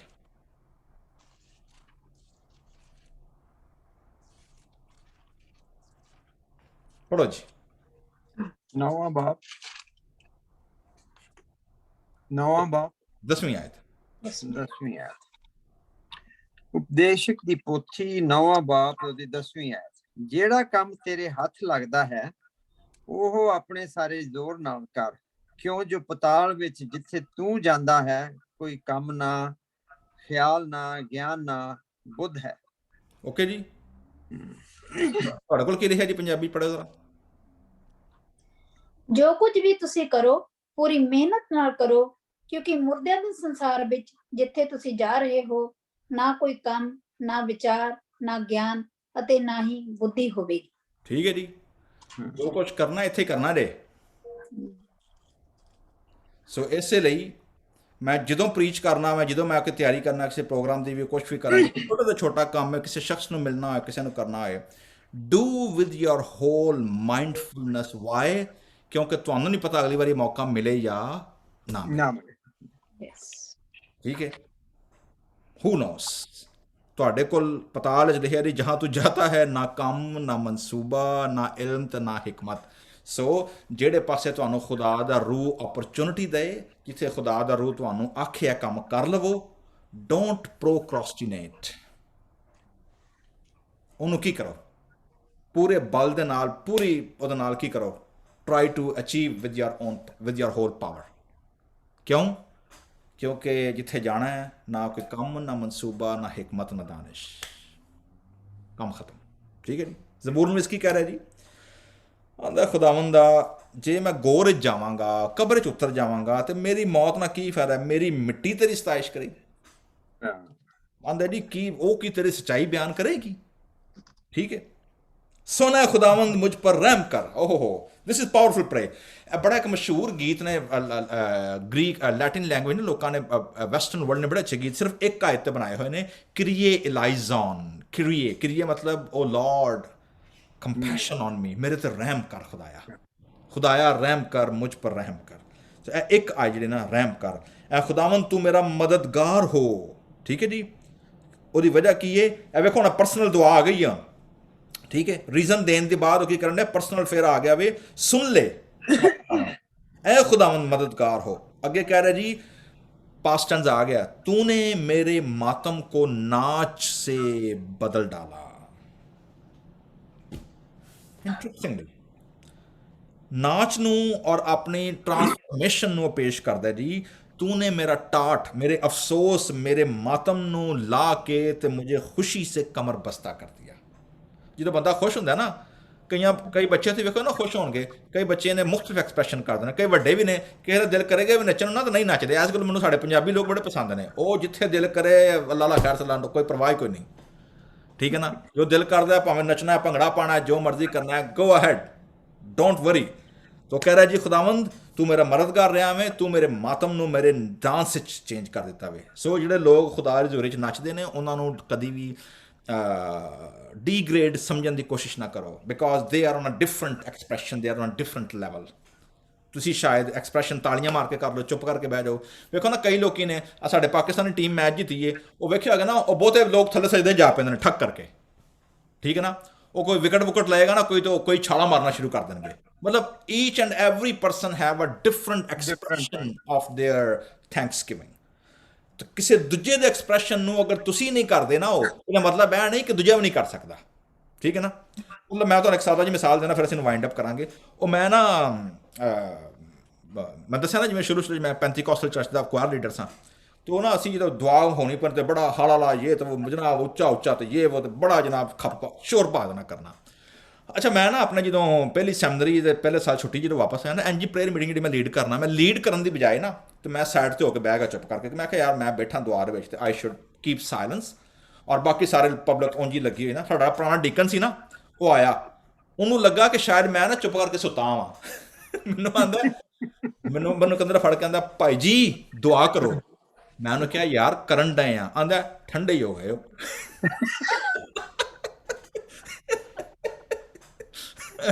ਠੀਕ ਹੈ, ਉਹਨੂੰ ਲੱਗਾ ਕਿ ਮੈਂ ਚੂੰਕਿ ਜ਼ਿਆਦਾ ਸ਼ੋਰ ਸ਼ਰਾਬਾ ਨਹੀਂ ਕਰਨ ਡਿਆ ਤੇ ਇਸ ਲਈ ਮੈਂ ਕੀ ਹੋ ਗਿਆ ਵਾਂ, ਮੈਂ ਠੰਡਾ ਹੋ ਗਿਆ ਵਾਂ। ਠੀਕ ਹੈ, ਜਦੋਂ ਦੁਆ 'ਚ ਬੈਠਾ ਮੈਨੂੰ ਹਾਸਾ ਵੀ ਆਇਆ ਤੇ ਮੈਂ ਠੀਕ ਹੈ। ਤੇ ਉਹ ਜਿਹੜਾ ਐਕਸਪ੍ਰੈਸ਼ਨ ਸੀ ਨਾ ਕਿ ਜਨਾਬ ਸਾਰੀ ਪਬਲਿਕ ਖਲੋ ਕੇ ਤਾਲੀਆਂ ਤੇ ਹਾਂ ਤੇ ਮਾਰ ਹਾਈ ਪਿਚ ਤੇ ਜਨਾਬ ਦੁਆਵਾਂ ਤੇ ਇਹ ਤੇ ਉਹ ਹੁੰਦੇ ਆ, ਤੇ ਜਨਾਬ ਤੂੰ ਚੁੱਪ ਕਰਕੇ ਬਹਿ ਰਿਹਾ ਸਾਰਿਆਂ ਦੇ ਵਿੱਚ। ਠੀਕ ਹੈ, ਭਾਈ ਜੀ ਦੁਆ ਕਰੋ। ਮੈਂ ਕਿਹਾ ਯਾਰ ਕਰਨ ਡਿਆ ਵਾਂ, ਯਾਰ ਠੰਡੇ ਹੀ ਹੋ ਗਏ ਹੋ। ਠੀਕ ਹੈ, ਸੋ ਕਈ ਲੋਕੀ ਸਮਝਦੇ ਨੇ ਕਿ ਜਿਹੜੇ ਲੋਕੀ ਸਾਡੇ ਅੰਗਰੋਂ ਨਹੀਂ ਨਾ ਕਰਨ ਡਏ ਉਹ ਠੰਡੇ ਪਏ ਨੇ। Actually they are on a different level now, they have a different expressions. ਇਹਦਾ ਮਤਲਬ ਇਹ ਨਹੀਂ ਕਿ ਠੰਡੇ ਹੋ। ਠੀਕ, 12ਵੀਂ ਆਇਤ ਜੀ ਆਂਦਾ ਜੀ, ਤੂੰ ਜਦੋਂ ਮੈਨੂੰ ਖੁਸ਼ੀ ਦਿੱਤੀ ਹੈ ਖੁਦਾਵੰਦ, ਆਂਦਾ ਤਾਂ ਕਿ ਮੇਰੀ ਰੂਹ ਨਫਸ਼ ਅਗੇਨ तेरी मदा सराई करे और चुप ना रहे। ऐ खुदावंद मेरे खुदा, मैं हमेशा तेरा शुक्र करता रहूँगा। It's continuous tense until we are on the land of living। ਅਸੀਂ ਅਗਰ ਪਤਾਲ ਮੁਰਦਿਆਂ ਦੇ ਵਿੱਚ ਨਹੀਂ ਗਏ, ਮੁਰਦਿਆਂ ਦੀ ਸਰਜ਼ਮੀਨ ਤੇ ਨਹੀਂ ਗਏ। ਅਸਾਂ ਅੱਜ ਸਿੱਖਿਆ ਵੇ ਕਿ ਸਾਨੂੰ ਖੁਦਾ ਦੀ ਤਮਜੀਦ ਹਮਦੋ ਸਨਾ ਹਰ ਵੇਲੇ ਕੀ ਕਰਦਾ ਰਹਿਣਾ, ਜਿਹੜਾ ਜਾਰੀ ਰਹਿਣਾ ਚਾਹੀਦਾ। ਤੁਸੀਂ ਨੱਚ ਸਕਦੇ ਹੋ, ਨੱਚੋ, ਗਾ ਸਕਦੇ ਹੋ, ਗਾਓ, ਹੱਸ ਸਕਦੇ ਹੋ, ਹੱਸੋ, ਤਾਲੀਆਂ ਮਾਰ ਸਕਦੇ ਹੋ, ਤਾਲੀਆਂ ਵਜਾਓ, ਨਾਰੇ ਮਾਰ ਸਕਦੇ ਹੋ, ਨਾਰੇ ਮਾਰੋ। Whatever expression God has given you as a joyful expression, pour it to God's altar. ਖੁਦਾ ਸਾਨੂੰ ਸਾਰਿਆਂ ਨੂੰ ਦਾਊਦ ਵਰਗੀ ਹਮਦੋ ਸਨਾ ਕਰਨ ਦੀ ਔਰ ਇਸ ਜ਼ਬੂਰ ਤੇ ਅਮਲ ਕਰਨ ਦਾ ਫਜ਼ਲ ਦੇਵੇ। ਆਮੀਨ ਆਮੀਨ ਆਮੀਨ। ਥੈਂਕ ਯੂ ਪਾਸਟਰ ਜੀ ਇਸ ਮੈਸੇਜ ਲਈ। ਹੁਣ ਮੈਂ ਦਰਖਾਸਤ ਕਰਾਂਗੀ ਕਿ ਅੰਕਲ ਕਾਸ਼ਿਫ ਸਾਨੂੰ ਇਸ ਜ਼ਬੂਰ ਦਾ ਦੂਸਰਾ ਹਿੱਸਾ ਗਾ ਕੇ ਸੁਣਾਉਣਗੇ। Thank you ਜਿੰਜਲ। तो ਜ਼ਬੂਰ 30 ਦਾ ਦੂਸਰਾ ਹਿੱਸਾ। ਮੈਂ ਚਿल्लाया ਤੇਰੇ ਅੱਗੇ ਖੁਦਾਇਆ, ਤੂੰ ਕਰ ਰਹਿਮਤ ਦਾ ਮੇਰੇ ਉੱਤੇ ਸਾਇਆ। ਬੜੀ ਖੂਬਸੂਰਤ ਧੁਨ ਹੈ ਜਿਹੜੀ ਕਿ ਇਸ ਪੰਜਾਬੀ ਜ਼ਬੂਰ ਦੇਸੀ ਰਾਗਾਂ ਵਿੱਚ, ਜਿਹੜੀ ਕਿ tahleemresources.com ਤੇ ਅਵੇਲੇਬਲ ਹੈ। ਉਹਦੀ ਬੜੀ ਖੂਬਸੂਰਤ ਧੁਨ ਹੈ। ਮੈਂ ਗਾ ਕੇ ਉਹਨੂੰ ਪੂਰਾ ਜ਼ਬੂਰ ਸੁਣਾਵਾਂਗਾ ਕਿਉਂਕਿ ਇਹਦੇ ਥੋੜੇ ਹੀ ਮਿਸਰੇ ਨੇ। मैं चिल्लाया तेरे आगे खुदाया, मैं चिल्लाया तेरे आगे खुदाया, तू कर रहमत दा मेरे उत्ते साया, तू कर रहमत दा मेरे उत्ते साया। पवां जे कबर विच तद फायदा की न कर सकदी है, तेरा शुक्र मिट्टी न कर सकदी है, तेरा शुक्र मिट्टी। मैं चिल्लाया तेरे आगे खुदाया, भला ए खाक ते मिट्टी खुदाया, बयान की कर करे तेरी वफादा, बयान की कर करे तेरी वफादा। मैं चिल्लाया तेरे आगे खुदाया, यहोवा तू सुन मेरी दुआ नू, मदद कर अपनी रहमत वखा तू, मदद कर अपनी रहमत विखा तू। मैं चिल्लाया तेरे आगे खुदाया, हटाया मेरा दुख ते कीता खुशहाल मेरा गम, बदल दिता तू खुशियां नाल मेरा गम, बदल दिता तू खुशियां नाल। मैं चिल्लाया तेरे आगे खुदाया, ना चुप रहंदी ये शौकत मेरी गावे, ना चुप रहंदी ये शौकत मेरी गावे। मेरा दिल तेरियां सिफतां सुनावे, मेरा दिल तेरियां सिफतां सुनावे, मैं चिल्लाया तेरे आगे खुदाया, तू कर रहमत दा मेरे उत्ते साया, मैं चिल्लाया तेरे आगे खुदाया। आमीन। ਆਮੀਨ। ਆਮੀਨ। ਥੈਂਕ ਯੂ ਅੰਕਲ ਜੀ, ਐਂਡ ਥੈਂਕ ਯੂ ਤੁਹਾਡੇ ਸਾਰਿਆਂ ਦਾ ਅੱਜ ਦੀ ਰਿਫਲੈਕਸ਼ਨ ਲਈ। ਐਂਡ ਮੈਂ ਧੰਨਵਾਦ ਕਰਦੀ ਹਾਂ ਜਿਹੜਾ ਸਮੇਂ ਕੱਢ ਕੇ ਸਾਡੇ ਇਸ ਐਪੀਸੋਡ ਦੇ ਵਿੱਚ ਸਾਡੇ ਨਾਲ ਸ਼ਾਮਿਲ ਹੋਇਆ। ਅਸੀਂ ਨੈਕਸਟ ਮੰਡੇ ਇਸੇ ਤਰ੍ਹਾਂ ਫਿਰ ਤੋਂ ਦਾਊਦ ਦੇ ਜ਼ਬੂਰਾਂ 'ਚ ਜਾਵਾਂਗੇ। Thank you. Thank you. Amen. Thank you. ਆਮੀਨ।